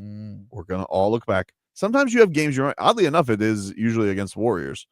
But I remember specifically, the Bam Adebayo game when he put the clamps on Steph Curry. And you just remember moments in time. This one happened to be on offense, and Niko Jović hitting back-to-back threes and giving the DX chop right with a Steph Curry bewildered right next to him. And I just thought to myself, remember this night, Tobin. Remember this night, for this is the night it became Nikola Jovic's franchise. Memorable. I'm not crazy. Well, I mean, they'll call me a madman. And one day, I don't know when that day is. Maybe it's this year, probably not this year. Maybe it's next year, probably not this year. But maybe one day when Anthony Edwards is here with Niko, hoisting the Larry O'Brien trophy. Remember Tobes told you about that Warriors game where the Miami Heat improved to 18-17 when he scored a season high 20 points, that this was the night Nikola Jović took over the franchise. Wow. Yeah. I'm telling you, Leroy. Memorable. It was memorable. Anyway, what else you got? We mentioned this previously, if you're listening on the Odyssey app or potentially watching us on YouTube or Twitch. You better be watching on YouTube and Twitch. You better subscribe. Put you in the face. Wendy says the Heat and Jimmy Butler may have to get used to each other. Well, is it a good time for the Miami Heat to trade Jimmy Butler, Brian? What's the latest that you can share with us about what's going on in Miami? It's terrible. From what I understand, he asked for a trade 5 days ago. The Heat announced it 5 days ago. From what I understand, there is no traction on anything. The Heat have had discussions with a handful of teams. There's no offer that the Heat have progressed on. Some of these offers, you need a third or fourth team because of all the restrictions. Really, in the modern NBA, where there's so many teams that have restrictions on trades, you need Bobby Marks and a laptop to have a trade discussion. You really do. And that is stifling it. The fact that Jimmy Butler can be a free agent in the summer and has not exactly been somebody who will play his hardest when he's not in a situation he loves. I think that's chilling the market. And to be honest with you, while you cannot predict things in the NBA, we have weeks left to the trade deadline. There's literally anything could happen that could change situations. I think the Heat and Jimmy Butler are staring down the reality of him returning and having to play for the Heat when this suspension ends. Sounds like it's going to be a fun next Friday. Oh my home game? Nuggets. Whew. Who also apparently he told and here's the other problem. Yikes. Here's the other problem. You got to start him, right? Yeah, of course. What? Okay. Right? No way. See what I'm saying? I mean, unless it is just literally like, nah, I'm on the bench. Because Yeah. they can't tell him to go away. Yeah. But you understand the problems that this. Or they come up with a injury. Jimmy gets hurt in training. Yeah, his back. You can never test that, right? Back. Yeah, you can never test it back. Back and hammies. Yeah. Yeah. You know what else I hate about? He's right about the trade machine. God, I hate the trade machine now. Oh, you were on it. It sucks. Everything is negated because it's like, oh, they're an apron team and it's going to be 100. Well, you got salaries that are like into the hundreds of thousands. How can you get 100% salary equal? Right. So I have almost trade machine, which is kind of close to figure it out. Close enough. You got close enough trade machine. Last night I sent Jimmy Butler to the Suns. Yep. I sent Bradley Beal to the Bulls. Wow. Because he was coached by Billy Donovan. I learned that yesterday. I forgot. Sweet. The Pels, they get back Lonzo Ball, expiring deal. Josh Giddey, all right, expiring deal. Niko Vucevic. Okay. He makes a little bit. Wasn't he already there? Was Niko Vucevic? No, he was in Orlando, dude. I'm thinking of Valanciunas. You are thinking of Valanciunas. Yeah. And the Miami Heat get back Zion Williamson and Herb Jones. Oh my God. There is no as that, dude. Easy. Easy. Who cares if the Pelicans gave up the cornerstone of their franchise for Lonzo Ball? Cornerstone of their dude, they have 5 wins. They don't have. You don't have a cornerstone of your franchise with 5 wins. Well, if Chicago just gave up a majority of their roster for Bradley Beal because one time they. What are they going to do? What does Chicago do? Totally makes sense. Yeah. What is Chicago's record? I don't know. I think they're like. What are they like? 14 and 18. Sounds about right. I'd actually be surprised if they got that many wins. No, they're not awful. Oh, they're actually 17 and 19. That same damn record as the Heat. Yeah. No way. But they've been wanting to get rid of Lonzo Ball and Vucevic forever. That's true. Every day it's Vucevic, Levine, Lonzo Ball. How do we get out of these contracts? You get Bradley Beal. reunite Billy Donovan with his college player. That's right. Still hurt.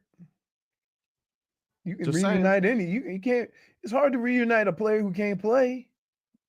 Now the trade machine rejected this because of aprons or whatever, but What's an apron even? it was mean? close. I think I got it pretty close. Andy Ellisberg can figure it out. They'll figure it out from there. You're welcome, everybody. I just figured out the whole drama. We're getting Zion, dude. Oh, is that when you said I want him? Then you went and trade machine. Oh man, when he had that dunk yesterday, Dude. woo, that's all I had to see. Do you think here? Let's be real here. You think Pat Riley is going to trade for a guy that plays fewer games than Jimmy? What is he? 24? Okay, and He played more games than Tyler last year. We called Tyler fragile. Tyler answered the bell. The body heals better after 24. The salt water, right? Something about that. You know, I think it would do him well. Yeah. Fresh air. Half moon empanadas. Yeah, dude. Full moon. you're going to be half moon in it, but it ain't going to be with no damn empanadas. All over beach. What else you got in the mixed bag, Marcos? We go from one freakishly large athlete in Zion Williamson to another in Derrick King Henry. Oh, man, what'd he say? He said, he's a giant. I'm a giant. Just imagine if Bam was a running back. Yeesh. Anyway, Derrick Henry on his success and Lamar Jackson. My success shouldn't knock his, or vice versa. Lamar is one main reason why I came here, to play with a Hall of Fame quarterback, MV caliber quarterback, and I've been seeing all the chatter. I think I forgot who said it, celebrating too with him and Josh Allen. They both had hell of years. Hell of a year this year. So I feel like Lamar, in his case, I feel like his stats can be even better. I feel like he's the best player in the league, and it's only going to get better from here. But I don't feel like what I've done shouldn't hurt him. Lamar's not going to win MVP. Is it because Derrick Henry? No, he's not going to win MVP because he's going to get punished for non-playoff success. Because MVP is a narrative award. They're always political, and they're going to look at it and say, "Well, you got Derrick Henry this year, and yeah, great numbers." Isn't that the media's fault, though? Absolutely, 100%. Here's what's funny about that. They will talk about a player ad nauseum about him doing things the way he may do it, or saying something or whatever. And then when they vote on these awards, they pick reasons that have nothing to do with the actual performance of the players. Stuff like, oh, he won it last year. Stuff like, he hasn't had any success in the playoffs, even though it's not a playoff award. It's not. You're supposed to be looking at this year and this regular season only. And so, yeah, man, I think they're being hypocrites when they pick these awards. I'm not saying that Josh Allen doesn't deserve it, but the reasons why they give it to Josh and not Lamar are ridiculous. Just say you feel Josh Allen had. If you came to me and said, I think Josh Allen had a better year, I respect that. That's your opinion. But if you say, I'm going to give it to Josh Allen because Lamar has 2 and he hasn't had any postseason success, you should have your vote taken. Because that's not what the award is. But that's what it is, though. Right. I know. It's unfortunate that here we are pointing fingers at all these athletes and you basically doing some of the same crap. Got one more in the mixed bag, but it just depends on how depressed you want to be honest. It's more Chris Grier. All right. Lay it on me. One of the glaring holes was the lack of preparation at the backup quarterback position. Okay. Christopher Grier addresses that. We were in on a number of top flight backup quarterbacks in the league. We were runner-ups for a couple of them that we wanted to get here. And for, some financial restraints and compensatory pick stuff, we just couldn't go to those prices. But all those guys wanted to come here. And so it's a position that we did not take lightly.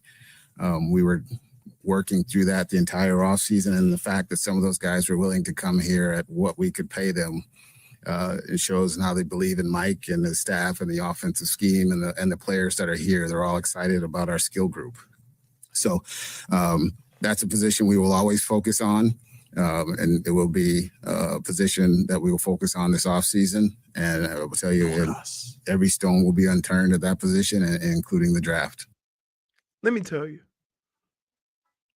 why all these quarterbacks wanted to come here. Because the only chance of them getting theirs is having a chance of playing. Mm-hmm. And when you look at the landscape of all the quarterbacks that are playing backup roles, you look for one or two things: injury-prone quarterback, bad quarterback, or young quarterback. And you eat up those backup roles because that gives you the greatest opportunity to play. Case in point, Sam Darnold. Right. And Sam Darnold was $5 million this year. Joe Flacco, Right. $5 million. Drew Lock, $5 million. Well, listen. I'm gonna tell you, Joe Flacco got a born-on date. Right? Like when you get to meet, please use by. That's Joe Flacco. Please do not use more than 3 weeks. Because he made him the starter. He was good for like 2 weeks. That third week, that cheese got mold on it. Yeah, for sure. But like, what is the thing? Like, what kind of a thing is that to reveal?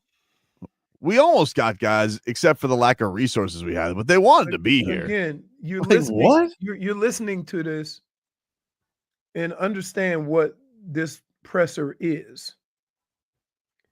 It is called the justified presser.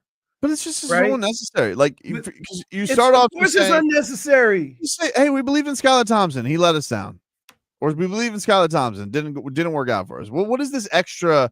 What is this extra? Toppings on the excuse Because Sunday of people by nature find it difficult to put fault on themselves. Right? That's what this whole presser was. How can I have this press conference without telling everybody it was my fault and then taking responsibility at the end? So he'll give all this and say, and this is how it ends. Look, at the end of the day, it's on me. Right? Not, you know what? Like you said, we had some guys we thought could get the job done. We were wrong. And now we got to do a little bit more at that position. Right? Because there's a few positions that are like that. Backup quarterback, line of scrimmage. Take a break. More coming here on the show. Streaming live on YouTube and Twitch, Miami 56 WQAM, and on the Odyssey app. Back after this.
You ever seen that movie?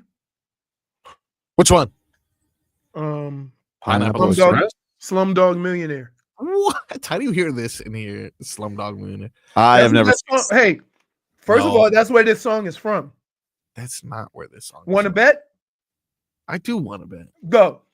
Well, I mean, it is also from Pineapple Express. Just to be fair. It's from Slumdog Millionaire first. Oh, okay. Paper Planes movie soundtrack. You think that would be pretty good?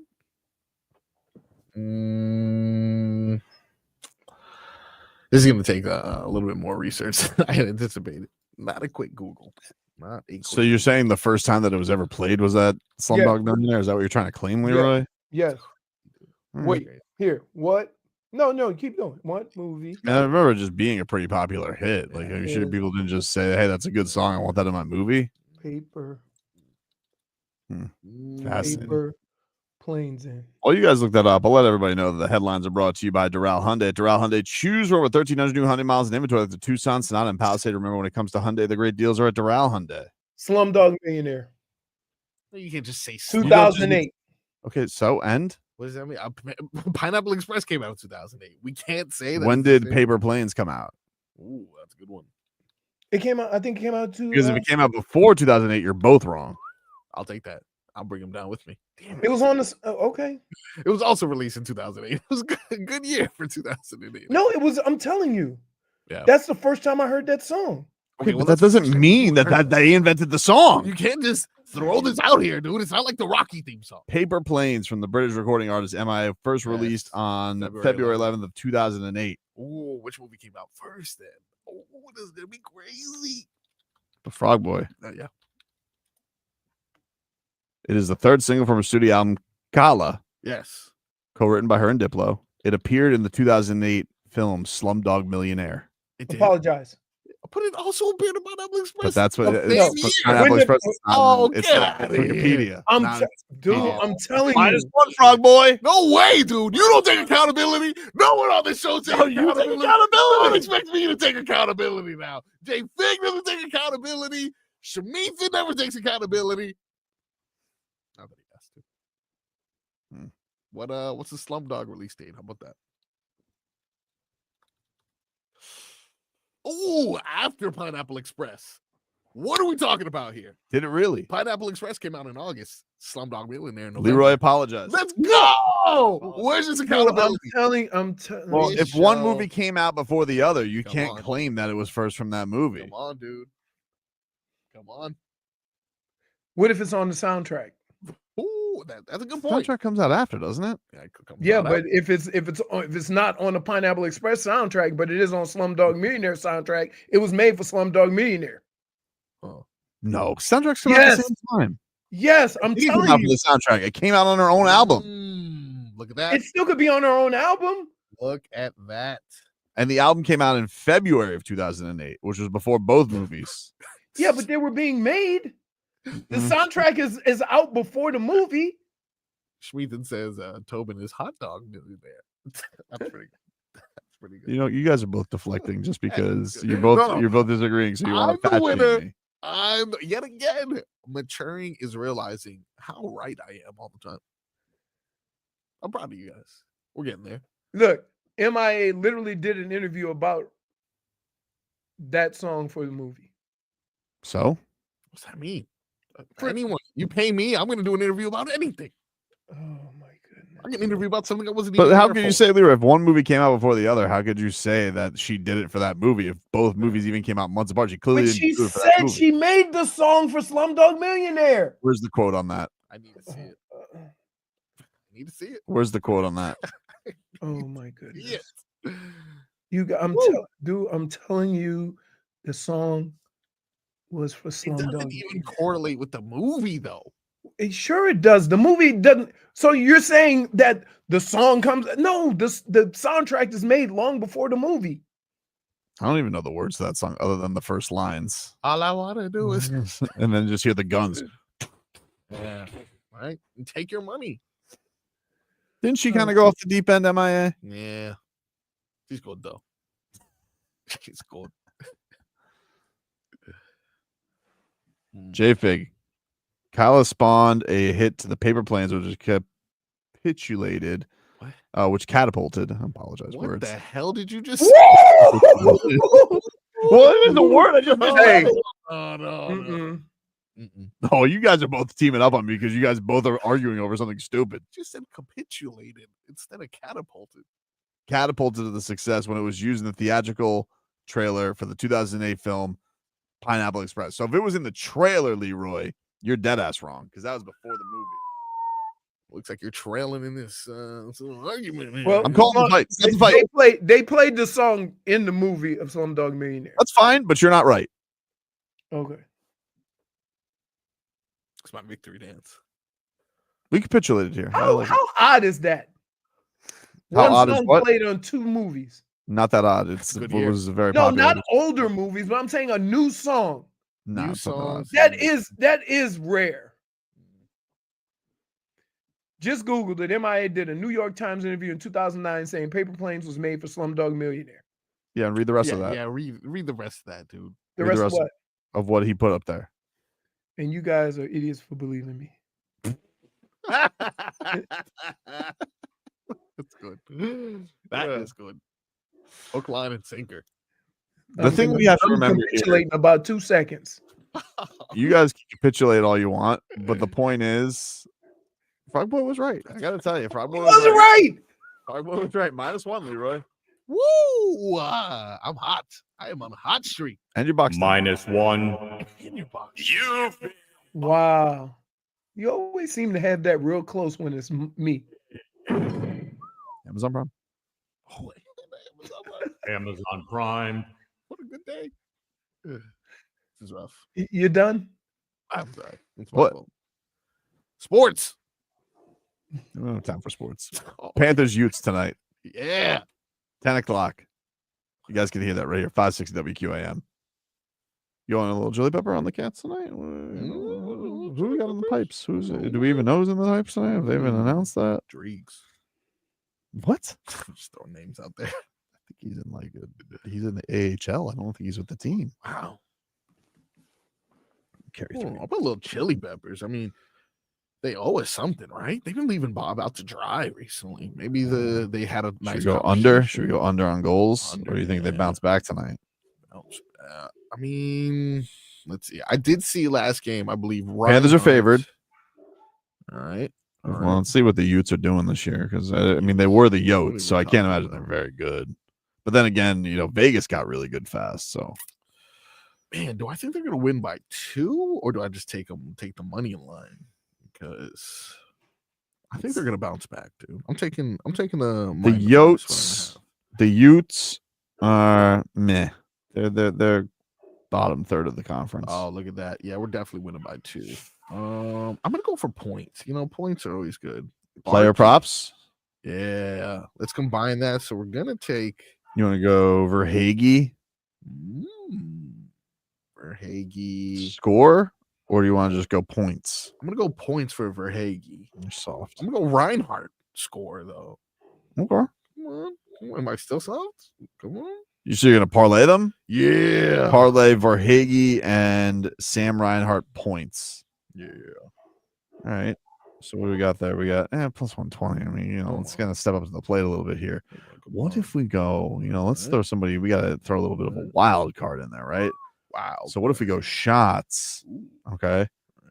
Let's just say Evan Rodriguez over 2 shots, over 1.5 shots. Oh, he can do 2 shots. He can do two shots, Leroy. What's Come that? On. Man, like you see those little bitty numbers in hockey, and you think, like, oh, that's easy.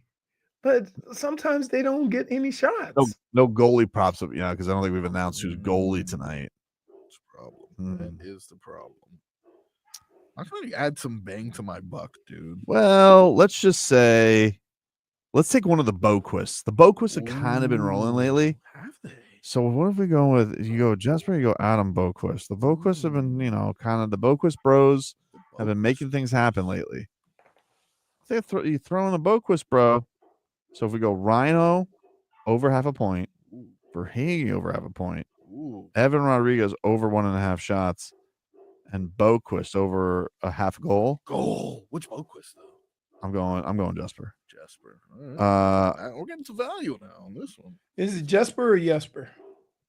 That's a good point. Exactly. Boquist, dude. So one of the Boquist bros. So we go plus 1,500. Those 4 things, not too bad. I mean, come on. It's spicy. Got a little profit boost available. There is a profit boost available, actually. 30% profit boost for me. Yeah, same. You know, they only give that to you if you lose a lot. I found that out. I do lose a lot. I lose quite a bit. I lost last night on the Heat. I took Jaime Jaquez double plus 1,100. Damn. I thought I was cooking, dude. I thought. What did he end up with? I think he ended up with 18 and 6, but he didn't play the fourth quarter. Like Spo went with Jović, so I wasn't upset because Jović was doing Jović things, but yeah, he got off to a hot start yesterday. The Heat have to be one of the hardest teams to bet. I agree with that. It is pretty hard because you have no idea who's going to score. Yeah, and even like when you think you got a groove on something, you're like, oh yeah, of course. I tell you what I am doing. What? The first time Jimmy hits the floor is going to be under. That's a good call. Take a break. Back after this. Where can you kick off the new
So much drama in the LBC. It's kind of hard being Snoop D-O double G, but somehow, some way, coming up with funky, like every single day.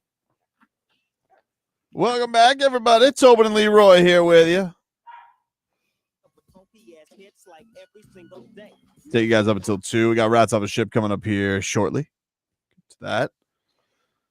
Charles Barkley yesterday weighed in on the Jimmy Butler drama after the NBA action, a fun night of NBA action around the league. I would bet he has a problem with what Jimmy's doing. Well, I think you have a good pulse on Charles Barkley, Leroy. Here was Chuck on Jimmy Butler. Jimmy Butler has always been the guy who says, if you don't come to practice and play hard, I'm going to call you out. If you don't come to the games and play hard, I'm going to call you out. And now, when he's in this position, and then he's getting suspended because he feels like he doesn't have the energy to play hard.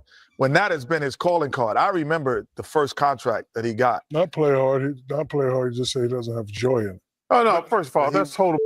But joy makes you play hard. Stop it, man. This is not the podcast. I'm sorry. I apologize. I don't want to hear all that stuff. This is all about money. Of course it is. So don't tell me he's not no joy. All this. He wants a long-term contract. And the guy said don't no. give me But that. he can say that. Yeah, he's good enough to say. Yeah, I can say that. Pat Riley said no. Okay, so Pat Riley said no. His joy is gone. You're right. So you're right. It is about money. He's gonna make $55 million next year. What? Listen. There's a lot of bums making similar. It's not the point. You have a contract, Shaq. You don't get to say unless you extend me, I'm just going to quit playing. He never says he's going to quit playing. Don't do We it. say he ain't got joy anymore. Yeah, but I bet he'd get joy if he gave him 3 more years. Jimmy Butler and quit.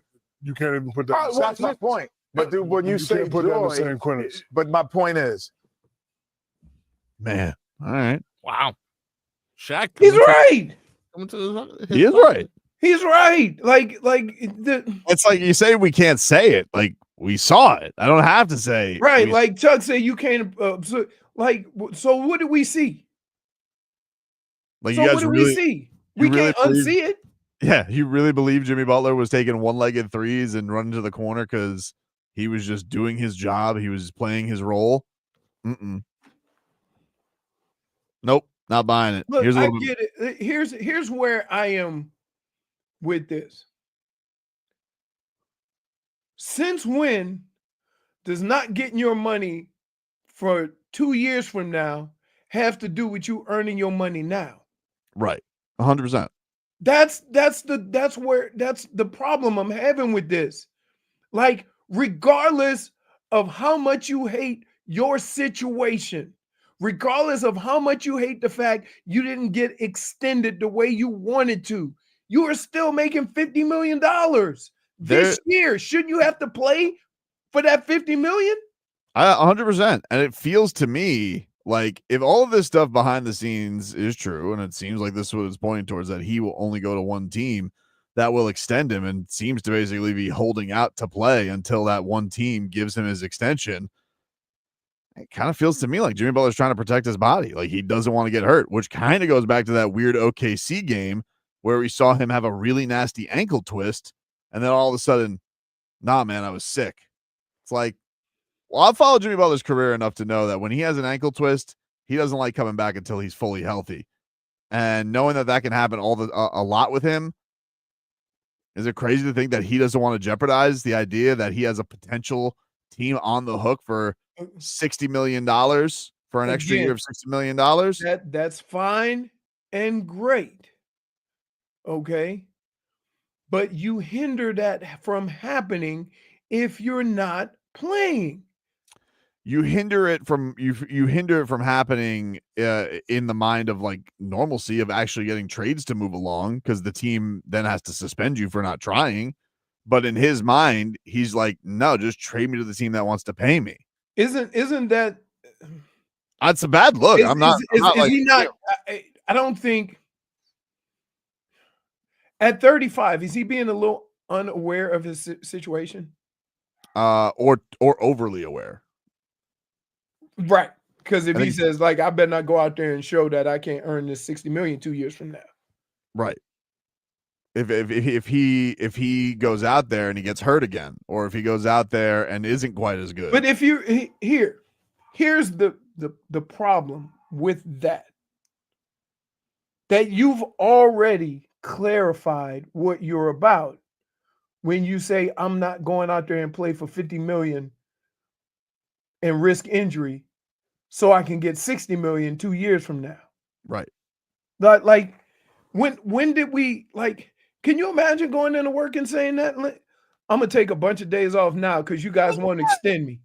Glenn, if you want me to finish the rest of the show, I want $60 million.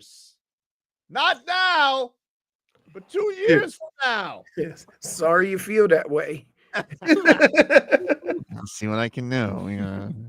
So, like, I think that's the issue that I'm having with this. I don't have a problem with Jimmy being mad about the Heat not extending him. I'd be irritated too. I'm not going to lie. But I do have a problem if he then decided, well, I'm not going to play this year, because that's not even what he told us. Right. Because if like in the worst case, if he did, like, let's just say, God forbid, he had a season-ending injury, it's not like Jimmy Butler doesn't have a safety net next year. He still got $52 million. Yeah. So it's like, but now it's kind of like, well, no, I want to make sure that this is maybe the last time people think of me as this guy to get the bag at the end when you know you're not going to be that guy at 37. And the Heat already said no. Can I ask you a question? Mm-hmm. Why did you get so mad at me when I basically said the same things to you earlier? I didn't get mad at you. I just disagreed with you. I didn't get mad at you. But so now you're starting to say maybe even Jimmy feels the way that I. Yeah. I mean, it seems like it does appear that that's what it is. Right. It does appear what that is. That's like, what. Yeah, man. I was always under the impression, like I guess naively was under the impression that he would come in here and play hard all season, and that would either lead to. So was I. Listen. So was I. You know, but it seemed to me. This is what I've looked at that last Detroit game where he balled out, looked amazing. Days off, but he said afterwards, I despise losing. Maybe in that point he has a realization this season's going nowhere. Maybe that's I don't know what happened in those days. Goes out there for a few minutes against the Thunder. Ankle. Uh-oh. This could ruin everything. What if I have to be out for a certain amount of time? Nope, I'm sick. Then all of a sudden the trade noise kicks up over the holidays. I don't know, man. It just seems like all I have to go by is what Jimmy said and what he's doing. That's all. I don't know. You want to hear some more Chuck? Yeah. Here's Chuck ripping Wash players. I deserve a better contract. I'm going into my last year. I deserve that. If y'all don't want to give me that, y'all can move me. That is, I could look at that and take it for fist on. But saying that you don't have, no, he said he didn't have joy. And I remember this is the same guy who slept in the gym before he got his big contract. I remember those things. Like, so what's wrong with saying I don't have joy?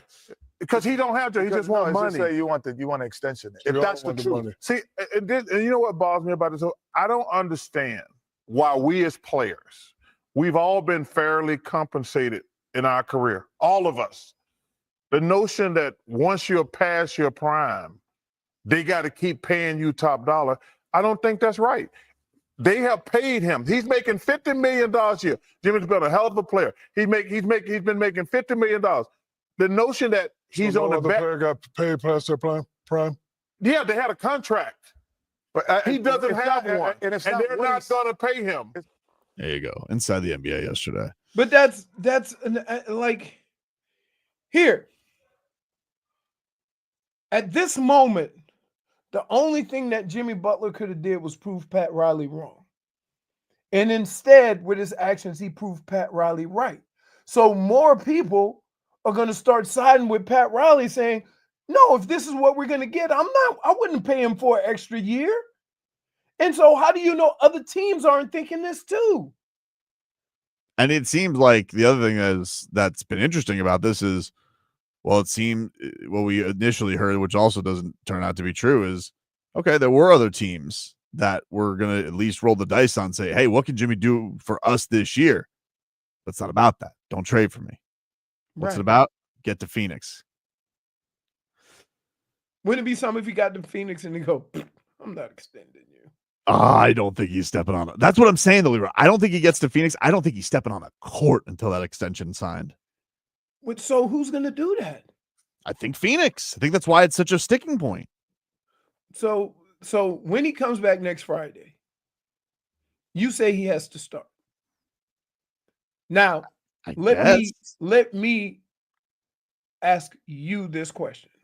As a huge Heat fan, based on what you've seen the last couple of games, would you want Jimmy starting if he's just going to carry that pettiness from not getting a contract for 2 years from now? Because he's shown you that, like, forget what he taught. I was all under the impression Jimmy going to be an all-star. He going to ball out. He going to play a whole bunch of games because that's what he made it sound like. Right. And now that he's not, when he comes back, if you didn't just throw him into the starting rotation, are you doing a disservice to the fans and the other people on that team? I just don't think you can sit him. I don't know. What do you do? I think he's got to tell Nikola Jović, you got to promise your boy, because he's the captain now. But again, you talk. You haven't answered the question. What do you do? I think you got to play him. If you're going to play him, that means start him. And if he doesn't, you know what play, I think? If he doesn't play, look, nobody wants Jimmy play. Then I guess it leads. If he doesn't play, I guess it leads to another suspension. I think I think that you would be at such a stalemate at that point that you have to play up until the trade deadline, which at that I guess would be 3 weeks away. I think you have to. And do that to the other guys on your team, and do that to no, but obviously, Leroy, I'm saying, like, if he plays against the Nuggets and dogs it again, then suspend him again. But I'm saying you got to get at least you can't just say just sit down, don't play. You're here on the bench, but that's it. And you can't bring him off the bench, right? Well, you could lie and do like you need to recondition. And we're gonna get him some minutes. Yeah, we can lie. That's what we could all lie again and say he's sick. Yeah, no, we just say we don't want him playing a full game yet. We're gonna work him back in. Good lad. If you want rats off a ship, I need 60 Odyssey points. But not now. 2 years from now. Rats off a ship. Back after this.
Game 6.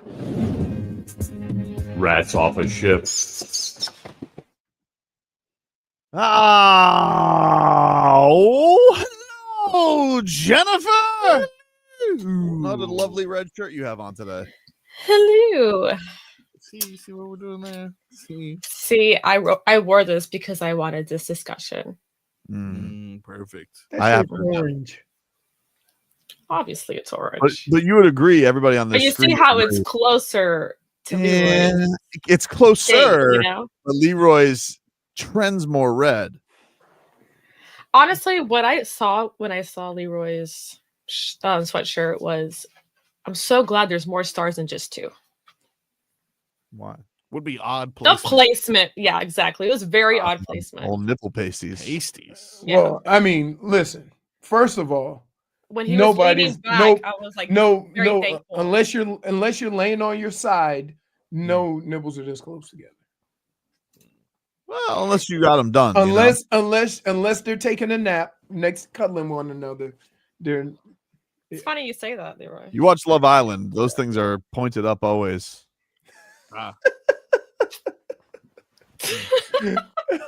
You would bring. What do you got today, Jennifer, for Rats Off a Ship? Sorry for making it weird. It made it very weird. Okay, well, first, let's go ahead and start with a little bit of heartbreak. Wow. Max Strus. Oh. Yeah, I know. He is styling new hair. And apparently another one that breaks my heart, Gabe Vincent, says it's time for a haircut. Wow. Okay. Not good then. I've got some visuals for you. Here is Gabe Vincent's comment. He said, "New year, hopefully new haircut." Hopefully new haircut. Max Strus is sitting under the basket. He's got a headband on. Oh, look at this one. Very luscious. That is not the Max Strus we're used to. Okay. Yeah, when did he grow this much hair? Is my question. While he wasn't playing. Yeah. True. I think look, I'm not Rats Off a Ship. I think it's a good look for Max Strus. He no longer is has to have the clean cut look. He's got $70+ million coming his way. I think Gabe Vincent's hating. Wow. I'm not Rats Off a Ship on his hair. Leroy? Okay. As a man who has no hair, all hair looks good. So I'm not Rats Off a Ship. Fair. I wouldn't say all hair. I mean, we've seen the Raiders owner. That's not good. That's a haircut, though. Okay. All right. Well, Gabe Vincent's asking him to get a haircut. Yeah. I mean, Gabe Vincent, he's kind of messed with his hair from time to time. That's the thing. He wants to be the only hair guy. That's true. He does have really good hairstyles, though. You think Gabe Vincent's jealous that Max Strus got that bachelorette interested? Come on. He has somebody, so I don't think he's that jealous. Well, you think it's like maybe a thing, but there are friends, right? But like Gabe Vincent, even when he was a minimum player, handsome. Very true. But I feel like now he thinks that money. So you think Max Strus is more handsome because he got a bigger bag? No, I think what happens is that I think Gabe Vincent thinks where your priorities are. I think he's thinking Max Strus is feeling himself a little bit. Rich Max Strus. He's like, it changed you, man. Look at that rich hair you got. Wow. Hell yeah, money changes you. What the hell people think? Froggy? I like the hair. I call that the Sean Hunter from Boy Meets World. It's like very 90s boy band. I like it. I think he was looking good. The beard's looking good. He looks like Creed.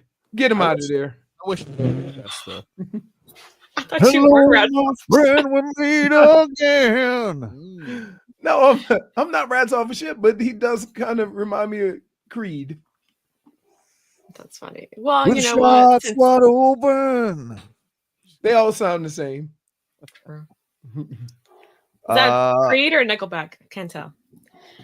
Samesies. I'm not Rats Off a Ship, by the way. Thanks for Of course you're asking. not. We knew you weren't. That was a good question. Why we even asked Jennifer? She wouldn't crop him out. I would not crop him out. I would Photoshop myself around the entire photo, really. Okay. Right. Okay. So now we're going to go into Tyreek Hill remaining with the Dolphins. All right. We got some audio on Mike McDaniel and his Mike relationship McDaniel. with All the right. cheetah. What did Mike McDaniel have to say on the cheetah? You know, we met for I want to say an hour yesterday, and you know, I think there's the competitive spirit of his, you know, can represent, you know, post game, especially in a season or a game that nobody likes. It could allude to a relationship being one way. I think I was very direct with him. He was very honest, and you know, it was great terms that we were discussing. You know, discussed multiple things, including you know, without wavering, that it's not acceptable to leave the game and won't be tolerated in the future. And he embraced accountability, and it was, I wouldn't say there's anything necessarily to fix, as much as we had to clear the air in a rough and tumultuous situation. Could you imagine having to sit through an hour meeting with him? That seems like punishment enough. So here's the deal. I cry. Give it a couple of months. Tyreek could be feeling better. He'll have that bad taste out of his mouth from the way the season went, and it'll be different. And if you know Tyreek Hill, you know this. So I don't like reactions right after heartbreak, right after disappointment. You're asking for trouble. So to then take everything that Tyreek said in that moment, when you could clearly see it kind of built up to that. He was upset. Right? That wasn't like he went into it to get that point. They just kept asking him questions and ended up getting to that. Like yeah, man, give him a couple of months. It's a compounded problem, though. It's not just the press conference. The press conference comes off bad because you say everybody interprets it as you want out. It's the actions of the game where you know, you have that on top of it as well, which is why, to me, it pains me to say this, but I'm rats off a ship on him remaining with the Dolphins. I kind of feel like the damage is done there. He let it be known. And to be honest with you, like, to also hear all the late stuff and the coach and all that, just feels like to me, hey, it was a fun run, but you tell me this guy's going to get older. If things aren't perfect next year, or let's just say Tua does get hurt again, this isn't going to flare up again. I just feel like football mentality, they're going to get in front of this, try and see what value there is for him, and get rid of him. 1 week in May, the first week of May, this could all be fixed. First day of minicamp, Tyreek gets in front of the team, takes accountability, and we move forward from that. That's it. That's it. Got players understand all this.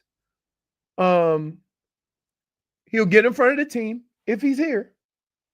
He'll say, as a leader, I have to respect the rules more than anybody. I have to be more accountable than anybody. And I wasn't. So and everybody's like, okay, Reek, don't worry about it, buddy. We in this. We got you. Now, Steven said it perfectly. Seems like that would be a cold day in hell, because a lot of times people double down and won't take that path. If that happens, then we have a whole nother discussion. So you're not rats off a ship? You think he stays? I'm not rats off a ship. I think he stays because I think he wants to be here, and I think that he will, you know, say the necessary things to be here. What about you, Jennifer? I'm rats off a ship, to be honest. Rats off a ship. Done with the cheetah. I'm over this nonsense. Now, if he had 1,700 yards, would you feel differently? I think he would feel differently. Exactly. Don't you think that plays into it? No, I think that conversation, the way it started and where it ended, was heading that way because of the circumstances of the team more than anything. Yeah, but because guess what? He would have had 1,000 yards had he just caught the damn ball. Maybe, but I So think what also part of that are we not recognizing? but I also think that he does like the thing of 1,700 yard or 1,800 yard cheetah, good team. Less than 1,000-yard cheetah, bad team. As a player, as a person in the organization who has a bird's eye view of what's going on, when you see the circumstances and the situation surrounding your team, right? Don't you have to understand what's going on more than we do? Didn't you just tell us yesterday that receivers have a tough time with that? Oh, dude, they're so bad. They're so bad, dude. And part of the reason why is, and I'm gonna tell you why, in fairness to them, right? To go to a receiver and ask him why you only had 3 catches and expect an answer. That is unfair to them when 3 things have to happen for them to get the ball. You got to get open, the offensive line has to protect, quarterback has to throw an accurate ball. So to go to them and say why you didn't catch 6 or 7 balls and put them in that spot, a lot of them get defensive. So, while I do like, dude, there's no other diva position in the NFL like wide receiver. What about you? What about you, Froggy? I am rats off a ship, not because I'm tired of him. I'll take another season on him. I think Tua's tired of him, if I'm being honest. He did go to his store the other day. He did because he's a nice guy. But I do think those comments where it's like, if you want, you want more reps, Jonnu's getting the reps kind of thing. I think he's kind of tired of the Tyreek and Tua have a great relationship as long as Tyreek is doing the thing, Oh, so you think he's jealous? He's like, you're going to throw to Jonnu. Jonnu gets the balls now. That's why he's upset. I mean, Jonnu set a record in the last game, and the other guy quit. He probably hates the tight end because Tyreek Hill likes it when it was just Durham Smythe. No one's going to throw to Durham Smythe. He loves Durham Smythe. Yeah, but again, Julian Hill too. Again, like if that's the way you feel, you at least have to accept the fact that you dropped a lot of passes. I think that goes back to Stunt Steve's comment. I know. And then, and again, in the real world, again, and I say this all the time. In the perfect world, yes, people would be more aware. But he's right in that if he's making these comments, clearly he is not fully accept the fact, what role did I play in this? Give us one more, Jennifer. Gladly. So there's a new thing going around, and it's very popular in Poland to the point that there is a wait list. Cheese in it? Running down the hill for cheese? That's English. Going right? to a cuddling salon. Excuse me? You said You heard cuddling? that? A Cuddling. cuddling salon? Like a cuddling salon, yes. So you just go to a place and they hold you? Do cuddling salons have happy endings? I feel like if that were to be brought here, the Only if meaning Robert of that Kraft is would. Yeah, I'm just like thinking. I'm just like thinking. So there's now. Let me ask you a question. It's hug therapy, Leroy. Everybody's a little spoon here. Let me ask you a question. Can I ask a question? When you go to the cuddling salon, are the women attractive? Well, because I can't get cuddled by a linebacker. No, well, I mean, maybe there's all different Wouldn't that kinds. be a better cuddle for you? Who says they're women? Not really. If listen, I'd work at the cuddling salon. No, but you understand what I'm saying? This is somebody named Alexandra Kasparek. She's a CPH. Okay. Right. That's what I'm saying. Like pretty. you going, listen. But I want to know, is it only her though? No. I'm just saying. I feel like there has to be more. I'm just saying, if it's about cuddling, why all the girls got to be attractive? I guess they don't. I don't know. I don't know. But apparently they Nobody learn. wants to get cuddled by an ugly girl. Leroy, Or ugly stop with the man. looks. This is supposed to be about Okay. To learn again that touch is not only associated with physical pain, but touch is something nice, pleasant, and soothing. Okay, By great. that properly, Let me say, if I go in there to get the cuddled, cares and listen, worries disappear, I'ma and tell you life like becomes this. beautiful and safe again. If This I is go, a quote if from I the go email. in to get cuddled, and I've had a bad day, and I want to, like with all that stuff you just said, and Nanny Leroy, just close your eyes, and Nanny then the McPhee hug comes into will- the room to will cuddle warm you. me, I'm out. What? Would you rather be cuddled by Holly Berry or Nanny McPhee? I'm saying you're going for the wrong reasons, though, Leroy. Yeah, When exactly. And that's why I say if you bring it here to South Florida, it loses its meaning. Wait a minute. Wait a minute. I'll accept that from Jennifer. Not you. Why? I would go there with Marcos whomever is has willing to hype give me the love and caressing that That I is do a seek. lie. Just That is a lie. Because if if me and you went to the cuddle place and we gonna get cuddles, But right? see, it Well, doesn't hold just on, hold start off with cuddles, Leroy. What does it They start show with? up, they drink coffee. This is someone that she had with him. This is one patient. It's not the whole thing, you know. Okay. But he showed up. He drank coffee. They played a board game together. Later on, he played me his favorite songs, and I held his hand gently the whole time. See, it's not even like that. The way you're trying it's to like put you it. paying for a date. Yes, Well, but yeah, they but have to be very nice to you. Yeah, but it says if any boundaries are, it sounds if any sexual boundaries are crossed, the session ends immediately. Oh, There's a no-fly zone. I love That's that. fine. Cuddling. Hey, that's fine. That's fine. I felt like I needed we to know how these medical places, right? Happy ending was not made up from like nothing.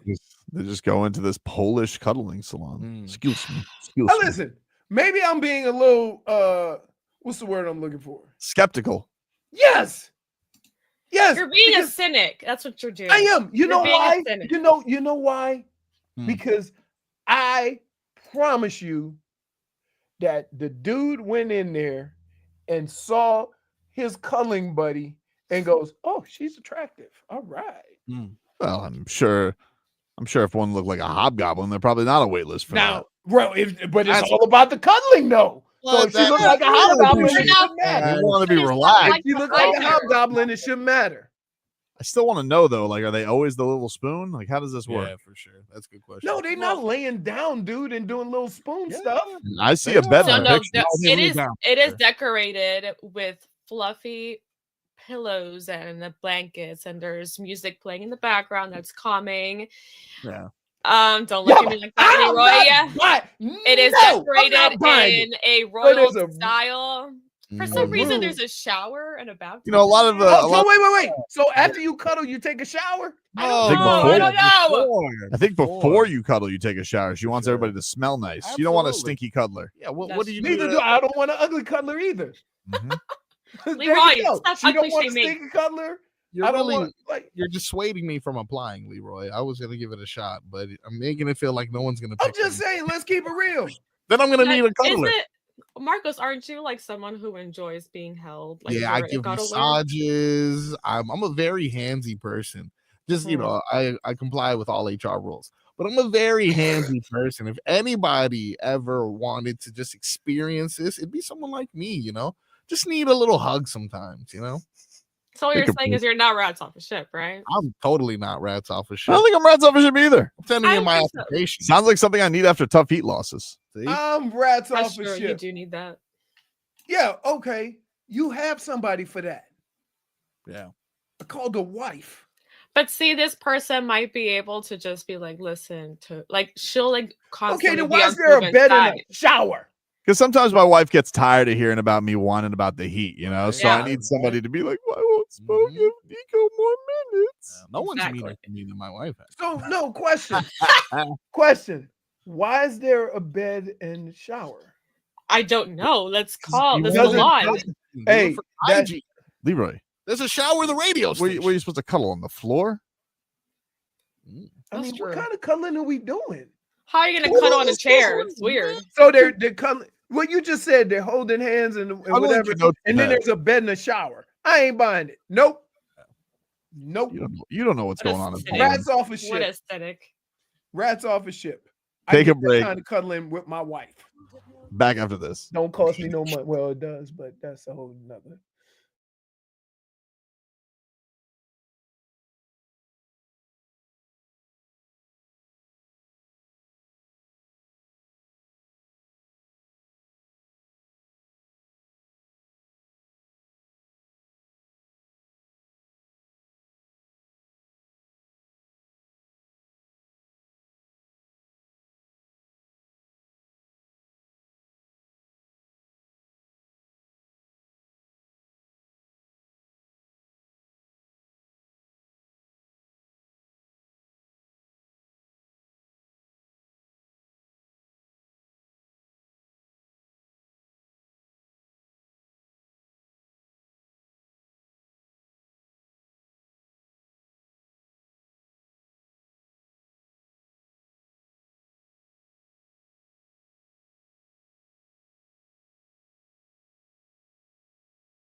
Is that Leroy?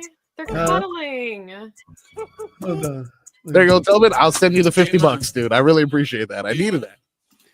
So I went to an unbiased party. Yes. Mima. Okay. All right. Well, okay. And I explained to her what happens. She Yeah. goes, they just cuddle? Yeah. I sent you the link.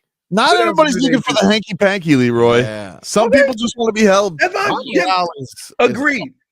Agreed. You have to I'm not read saying I'm not listening. the hug rules before you enter. Oh, there's hug rules? I'm not Before the hug session begins, the client must read Alexandria's hug rules. okay. I'm not again.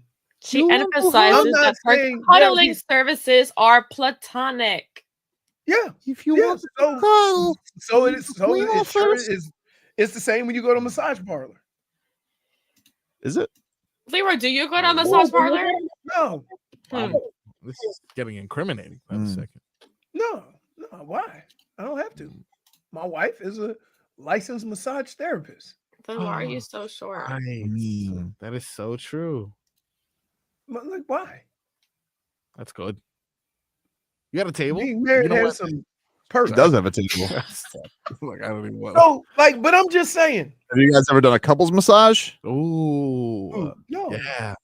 Oh, No, what? Why are you looking at me like an idiot? People do it. I've done I a know. couples massage before. Yeah. Really?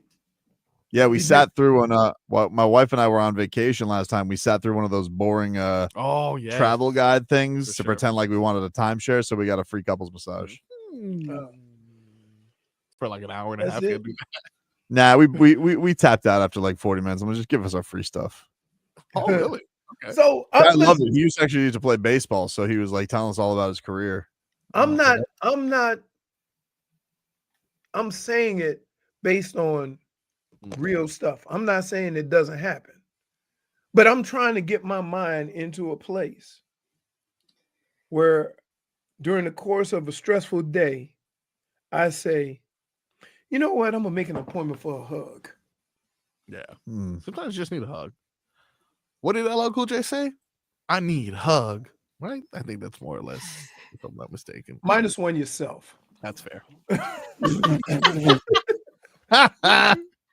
Like I don't understand why people think I'm being whatever the word you Because want. if you go in with those intentions, you might as well go somewhere else. Correct. Not everybody has somebody, Leroy. There's a lot of loneliness in the world. Exactly. And she's just trying to cure it. And also, why all the hug specialists look good?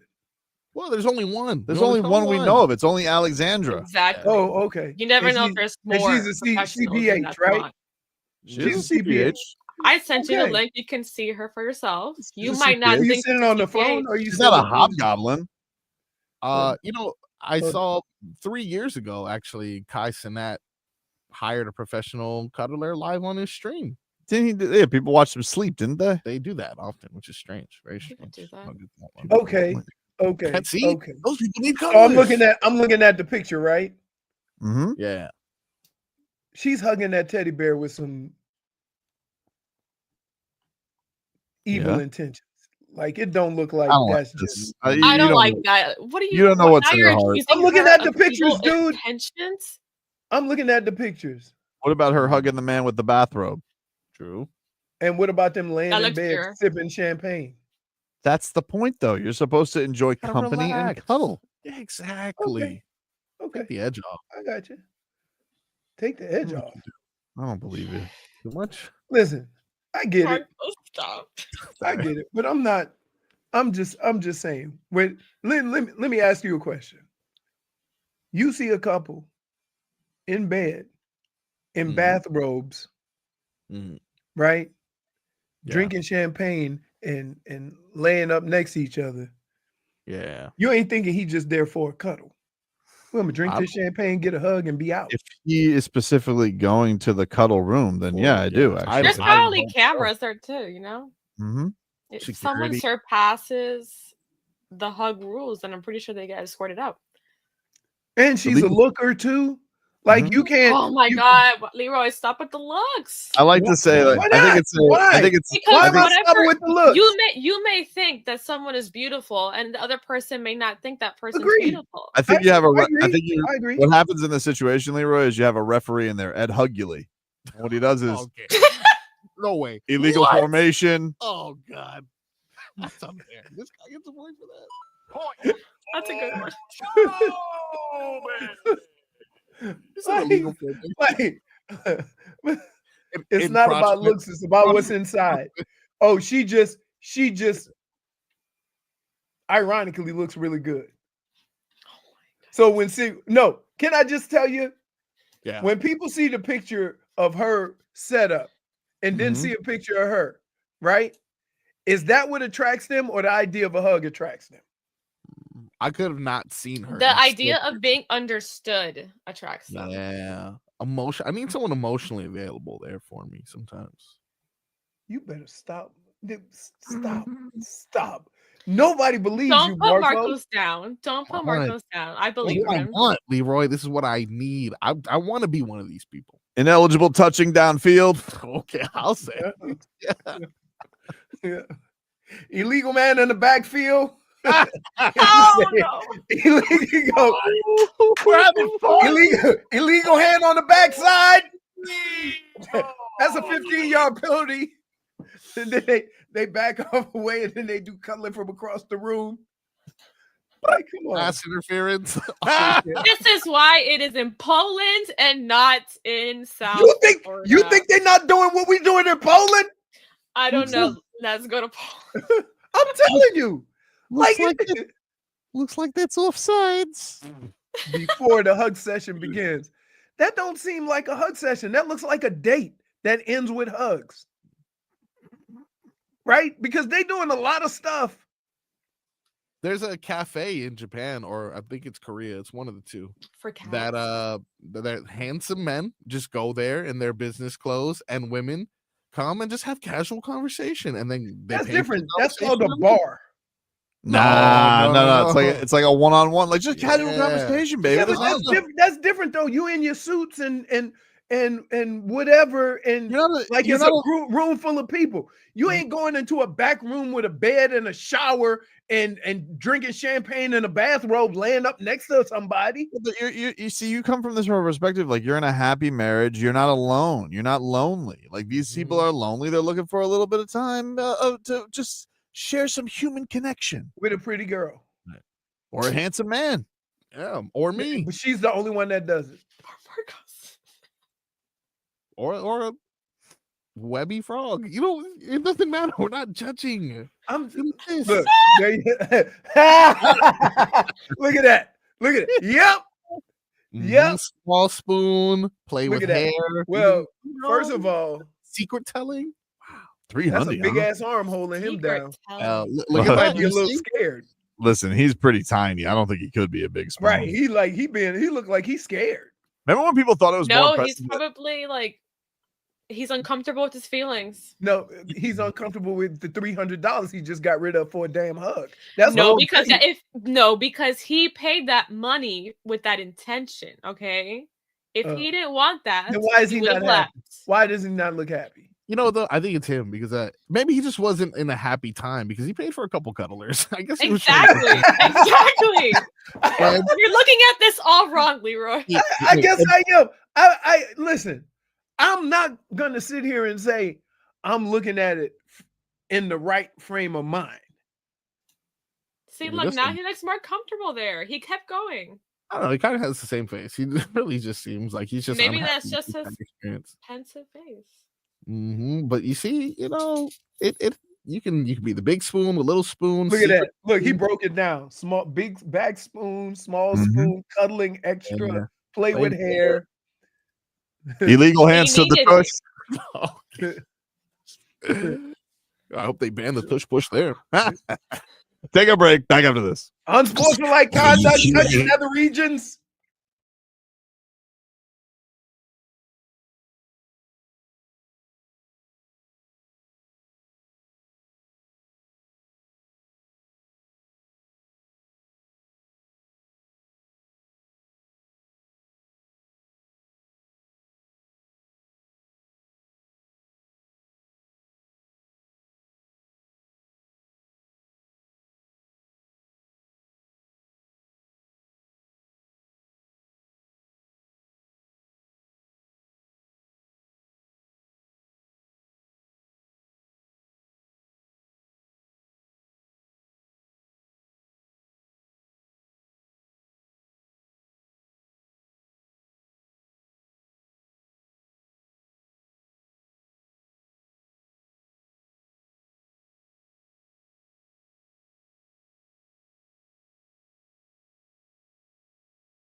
Welcome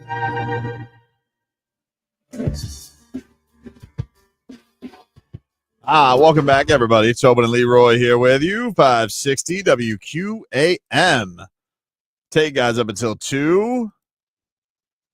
Bro, I need to get my hands on the Sergei Bobrovsky bobblehead.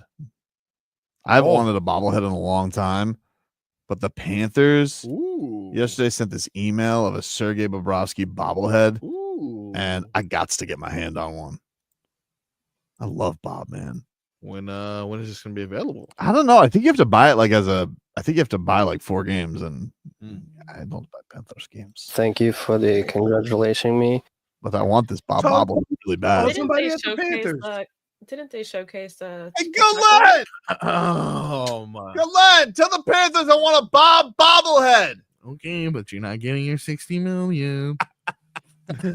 60 Odyssey points. I would talk to my boy Dougie this weekend when I'm doing Panthers Insider. I'll say, hey Dougie, why don't you put one of those bad boys to the side? Yeah, but give me a little side of that Bob. Like, Come on, baby. It's long hair Bob too. Yeah, here we go. Look at that. Love that. Wow, cool. That is cool. That is a cool looking Does bobblehead. that actually look like Bob? Oh, look at that. JFig, it looks a little Sam Reinhardt-ish if I'm honest. Because he's with too long dark, hair. right? But you He's know what? too It dark. kind of gives off like also. Too dark. Too dark. But Bob always does that thing where like he does the preseason buzz cut and then the hair just flows the rest of the season. That's true. So it's not like he never has the long hair. I don't know. Let me see this again. By the way, did you see I saw Andy Slater reported that they have announced a date for the Winter Classic that's going to come down here. Yeah, how's it going to work again? Oh, we're going to have ice. Okay. Outside. All right. And I think it's going to be at Marlins Park or loanDepot Park, whatever the hell they call it now. No pay anybody park. Same seas. Yeah. Slater Scoop. The Florida Panthers will host the NHL Winter Classic at loanDepot Park January 2nd, 2026 against the New York Rangers. I got to go to that. That sounds like an incredibly fun event. When did tickets? They had one in the big house one year. Oh, that's got to be cool. 100,000. Who show was that a Red Wings game? I'm not sure who played. I'm guessing it had to be the Red Wings though. What? The Winter Classic was cool, but legitimately the coldest game I've ever been to. Now I've only been to like 2 cold games, but it was so cold. Oh my god! Because that wind at Yankee Stadium gets crazy up in the upper deck. Sit closer. Oh, these are the tickets we got, dude. I'm sorry. Flashing out. But I want to go to that game. Even if it's just, for disaster purposes. Sorry, you said the date again, and I'm trying to. January 2nd, 2026. So it's a year away. Okay. All right. Well, okay. What are you looking at? It has to be a year away. January 2nd's already gone. I thought you said 25th. No. Oh yeah, we're having the game in 2 weeks. The NBA did this to me recently, so I wouldn't put it past the NHL. Like, how am I going to get the lava ready? How about the Browns have to go to Cleveland again next year? The Browns got to go to Cleveland. I mean, the Dolphins. That. They do? Yeah. Why? Because the schedule's already out. Well, not the order. I mean, I still not the order, but you already know who you're playing. Isn't Joe? I believe Joe Bouthro is coming here next year. Yep. Got to go back to Cleveland, huh? Yep. Yeah, went all right this last time around. Are you going to go for that game again? If it is, what if they went all right? He missed his flight. The game was moved up. Didn't get to. He wanted the game moved up though. Yeah, I wanted it moved up. I didn't want it at 8 o'clock at night, so I could get 12 seconds of sleep. Still missed an hour. Jeez. Like that, huh? Not my fault. They closed off the parking garage at M.I.A. We gotta put don't Jennifer. No, okay. Like you got some nerve, young lady. You got some nerve talking about being late. Tyreek Hill over here. Okay. Do not compare me. Wow. Why? Because you're lashing white? Out. No, what? -1. What does that even have to do with anything? Exactly. That's fair. -1. Take a break. Final segment coming on up.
All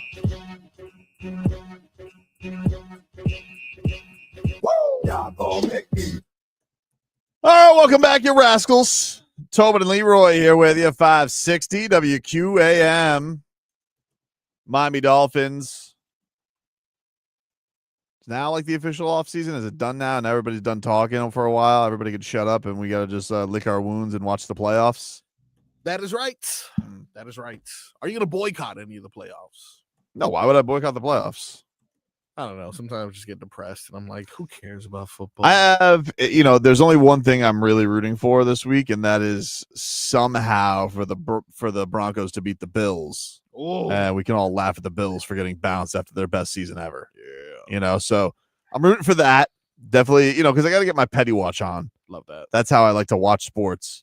I like to root against people. Although I am rooting for the Ravens. I've never been the biggest Mr. Unlimited fan in the world, but I think they're going to get smoked. I mean, they've been terrible, the Steelers. And this is kind of the Steelers' bag. Like, hey, you put together a nice regular season, you bow out in the playoffs, unless you play the Dolphins, of course. If you play the Dolphins and you beat the Dolphins, then you get to move on. Yeah, for sure. Usually a win. But why would I book it? Why you're just not up for playoff? You're done with it already? It's like every year we're back at it again. Year 25. You ready for another winter of Kelce? Another winter of Kelce. I'm still waiting on him to reveal the final stage of the plan. Don't know what's going on. Didn't you tell us he was going to break up with her like a year ago? No, but then everyone exposed the plan, so he had to do a misdirection.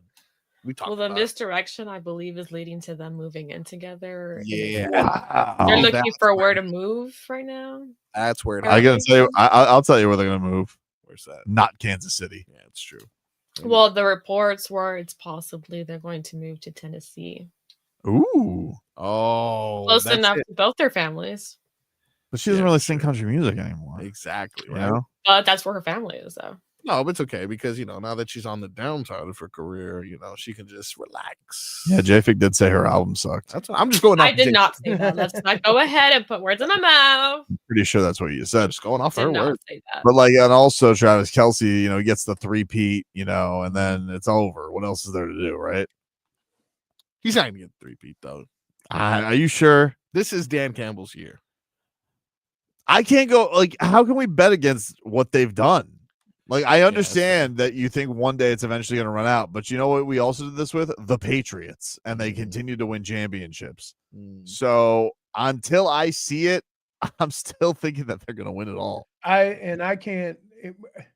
The only thing that I would say is this: nobody's ever won 3 straight. I know. And it would be cool to see be a part of history. And I kind of have the feeling that it'd be a very boring Super Bowl. That's why I'm kind of hoping they play Detroit.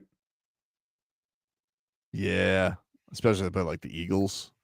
And what I would say to you is this: if Detroit wins the Super Bowl, with all of the injuries they've had during the course of the year, that guy should get Coach of the Year and an extension immediately. They're going to build him a statue in Detroit if that happens. Right. Yeah. Because I think out of every team, he's the guy where the face of the Lions is Dan Campbell, right? No other team. Maybe I guess the Chargers. You associate Harbaugh as probably the most famous guy, even though they got Herbert. I still think maybe, but when you say Detroit, you say Dan Campbell. I see Dan Campbell. Stones, dude. And it's hard not to root for him, but I still don't think they're going to beat the Chiefs. You don't think so? Nah, the Chiefs. Nah, they're gonna win. What is this? They didn't even try this year. They got the 1 seed. So we're talking about the first 2. If I were to take a flyer, this is a flyer. I go with the Ravens. They got the longest odds, I think. Do they really? Of the teams that were available. Oh, okay. Or maybe that was Lamar Jackson winning the MVP. Sorry. Let me see. Super Bowl odds right now. I got to think that the Houston's got the longest odds. No, but I'm saying if don't go to MVP of the Super Bowl. Oh, okay. You see what I'm saying? So I'm just assuming whoever wins Super Bowl, they're going to be on a winning team. So I took those top 5 guys. Gotcha. And did it that way. Favorite right now is the Lions, plus 320. Chiefs, plus 370. Ravens are 5-1. Bills are 6-1. Eagles, plus 650. Minnesota, plus 1,500. Is spicy? Minnesota's not going to win the Super Bowl. Come on. They can't do that. I mean, isn't that crazy? 14-3. It was because the road they have to take. They do have to go on the road. For every game. But where do they start? They start in LA? They go Rams, and then they'll probably go. Probably Detroit. No. Because they play the lowest seed. So that means 2 and 3. 2. Yeah, but that means 6 would have to win for them not to go. Like, they would have to be. Right. So they're probably, let's see, playoff bracket. But if 2 or 3 loses, then they don't go back to. You see what I mean? Yeah, the lowest seed will go to the Lions. But do you think the Packers are going to beat the Eagles? Because I don't. No. Do you think the Commanders are going to beat the Bucks? Maybe. Like the Commanders. Well, and let's be clear, the Commanders did play in. I mean, they only had to play one good team in their division. Put a little something on that. I'll put a little something on that. You want to hear Chris Mad Dog Russo get mad at Jimmy Butler? Oh, yeah. Oh, my gosh. Say it with your chest. Tired of him. Wow. I've had enough of Jimmy Butler, okay? Every 5 seconds he wants to be traded. This is a guy who missed 23 games last year. Pat Riley is running the Heat. He's a Hall of Fame coach, and he's a Hall of Fame executive. The head coach has won 2 championships, who everybody says, from an X's and O's standpoint, he's one of the best strategists and coaches in the NBA. And I got to listen to Jimmy Butler not like the way he's being utilized. A guy who missed 23 games last year, as Roddy said in last year's post-season analysis. The reason he didn't get the extension, greatness, you got to show up and play. You can't miss 23 games. The guy never plays. He misses game after game after game. He won it out of Minnesota. He won it out of Chicago. He didn't sign in Philadelphia. Now he wants out of Miami. Enough of Jimmy Butler. The only Hall of Famer on that group is the GM and the executive is Riley.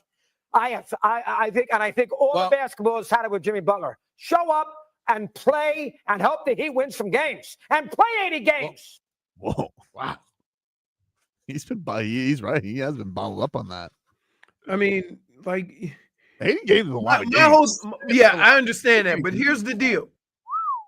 If after last season, the biggest complaint with your organization was you didn't play enough games, and then you start this year off missing a bunch of games, what do you think they're gonna? What do you think they're gonna? How you think the organization's gonna feel? He's gonna be really mad when Jimmy Butler gets to the Hall of Fame, though. Just like Marcos is going to be mad when DeMar DeRozan. DeMar DeRozan is not going to the Hall of Fame. I'm surprised you didn't bring up the famous video today of Klay Thompson doing nothing. He pulled a Jimmy Butler the other day. That guy's dead to me. He's a buck. He's dead to you. Yeah, bro. He doesn't do anything. He was just standing around. They won. That's fair. Yeah, but he's still Jimmy Butler. That's the big problem with when you do these crimes is like you need your team to lose because when your team wins, nobody cares. Well, that we're just talking about you. What do you mean? You will move right on to the next player. Jimmy Butler for weeks. Mad Frog Russo says the Croqueta King. Isn't that funny? I don't know, man. I don't know what to make. I think the most frustrating thing to me is the stuff he said before the season and how quick he got off of that. Right? I think that's the frustrating thing to me because I took him for his word. I took him for what he said he was going to do. And so when you're looking from the organization's perspective and their point of view, after hearing all this and then seeing the antics, because he didn't get what he wanted, that's not what we talked about. That's not what you talked about. You know what they should do? They should have him sit in that pavilion that Riley sits in with Zoe and Andy. They should have Jimmy sit there if he comes back from suspension. I mean, sit next to Pat Riley. I'm still curious to know on Friday when they make the announcement for starters, is Jimmy Butler going to get announced? There is nobody more pettier than Pat Riley. I say no. We have two petty kings. Right. I say no, though. I say no. We ain't even talking about Spo. See, I think Spo's going to try and get through to him if he has to, because Spo's about. You don't think he has tried to before now? I don't know. I think because wait. I'm not the one that said that's what coach has me doing. That's my role. Yeah, but you want and then to know you something? think that's gonna make up? You think Spo his 18 years of coaching, he gonna put up with that? Spo's dealt with Dion Waiters. Dion Waiters wasn't Jimmy. I understand.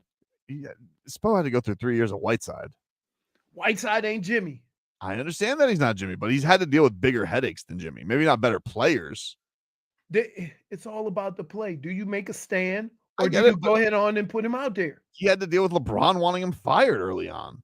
Like, he's been through. And they won 2 championships. I know. LeBron here's what I would say. But in the as moment, much as LeBron may have hated Spo at that time, you never thought that LeBron was going to go on a basketball court and not play. Of course not. The fact that we even have to ask that question, if he put Jimmy out there, is he going to play? That's a problem. Well, LeBron did pull that game 5 against the Celtics. We all remember that game. Not with the Heat, when it was the Cavs. Remember those all? Again, you know what I'm saying. This is uncharted territory for everybody, not for Jimmy, though. Dade South says the Heat organization needs a cuddle session. Really? That's a good point. Read the rules. Read the hug rules first. 80 games. It's a lot of games. The cuddle section. Mad Dog, what do you think about the NFL schedule? Play 80 games. It's too much, Mad Dog. It's too much. Like, I'm not, and wait, they're gonna I wouldn't mind if Jimmy played 65-70. Wow. Play 80 games. He giving him a 2-game rest. At the amount of games Jimmy playing, he getting $1 million a game. He might not play 80 games between the next 2 seasons if he keeps at this pace. Play 80 games. All right, you rascals. That's our show for today. It was lovely. From everything where was it cuddle lovely? It was cuddle lovely. Okay. It was. Cuddle weather outside. Cold. It is cuddle weather outside. We'll talk to you, everybody, tomorrow. Play 80 games. All I want to do is lose money. That's all I want to do. The farm is out west. I think the Gulf Coast is going to the golf course, yes. Yeah, we're going to get those. Remember, of course. Go to break, my leapfrog, Washington. We'll be back with more. Go to break there, Lou Hopper Polite. This is the monumental moment in my life. I'll see y'all when I see y'all.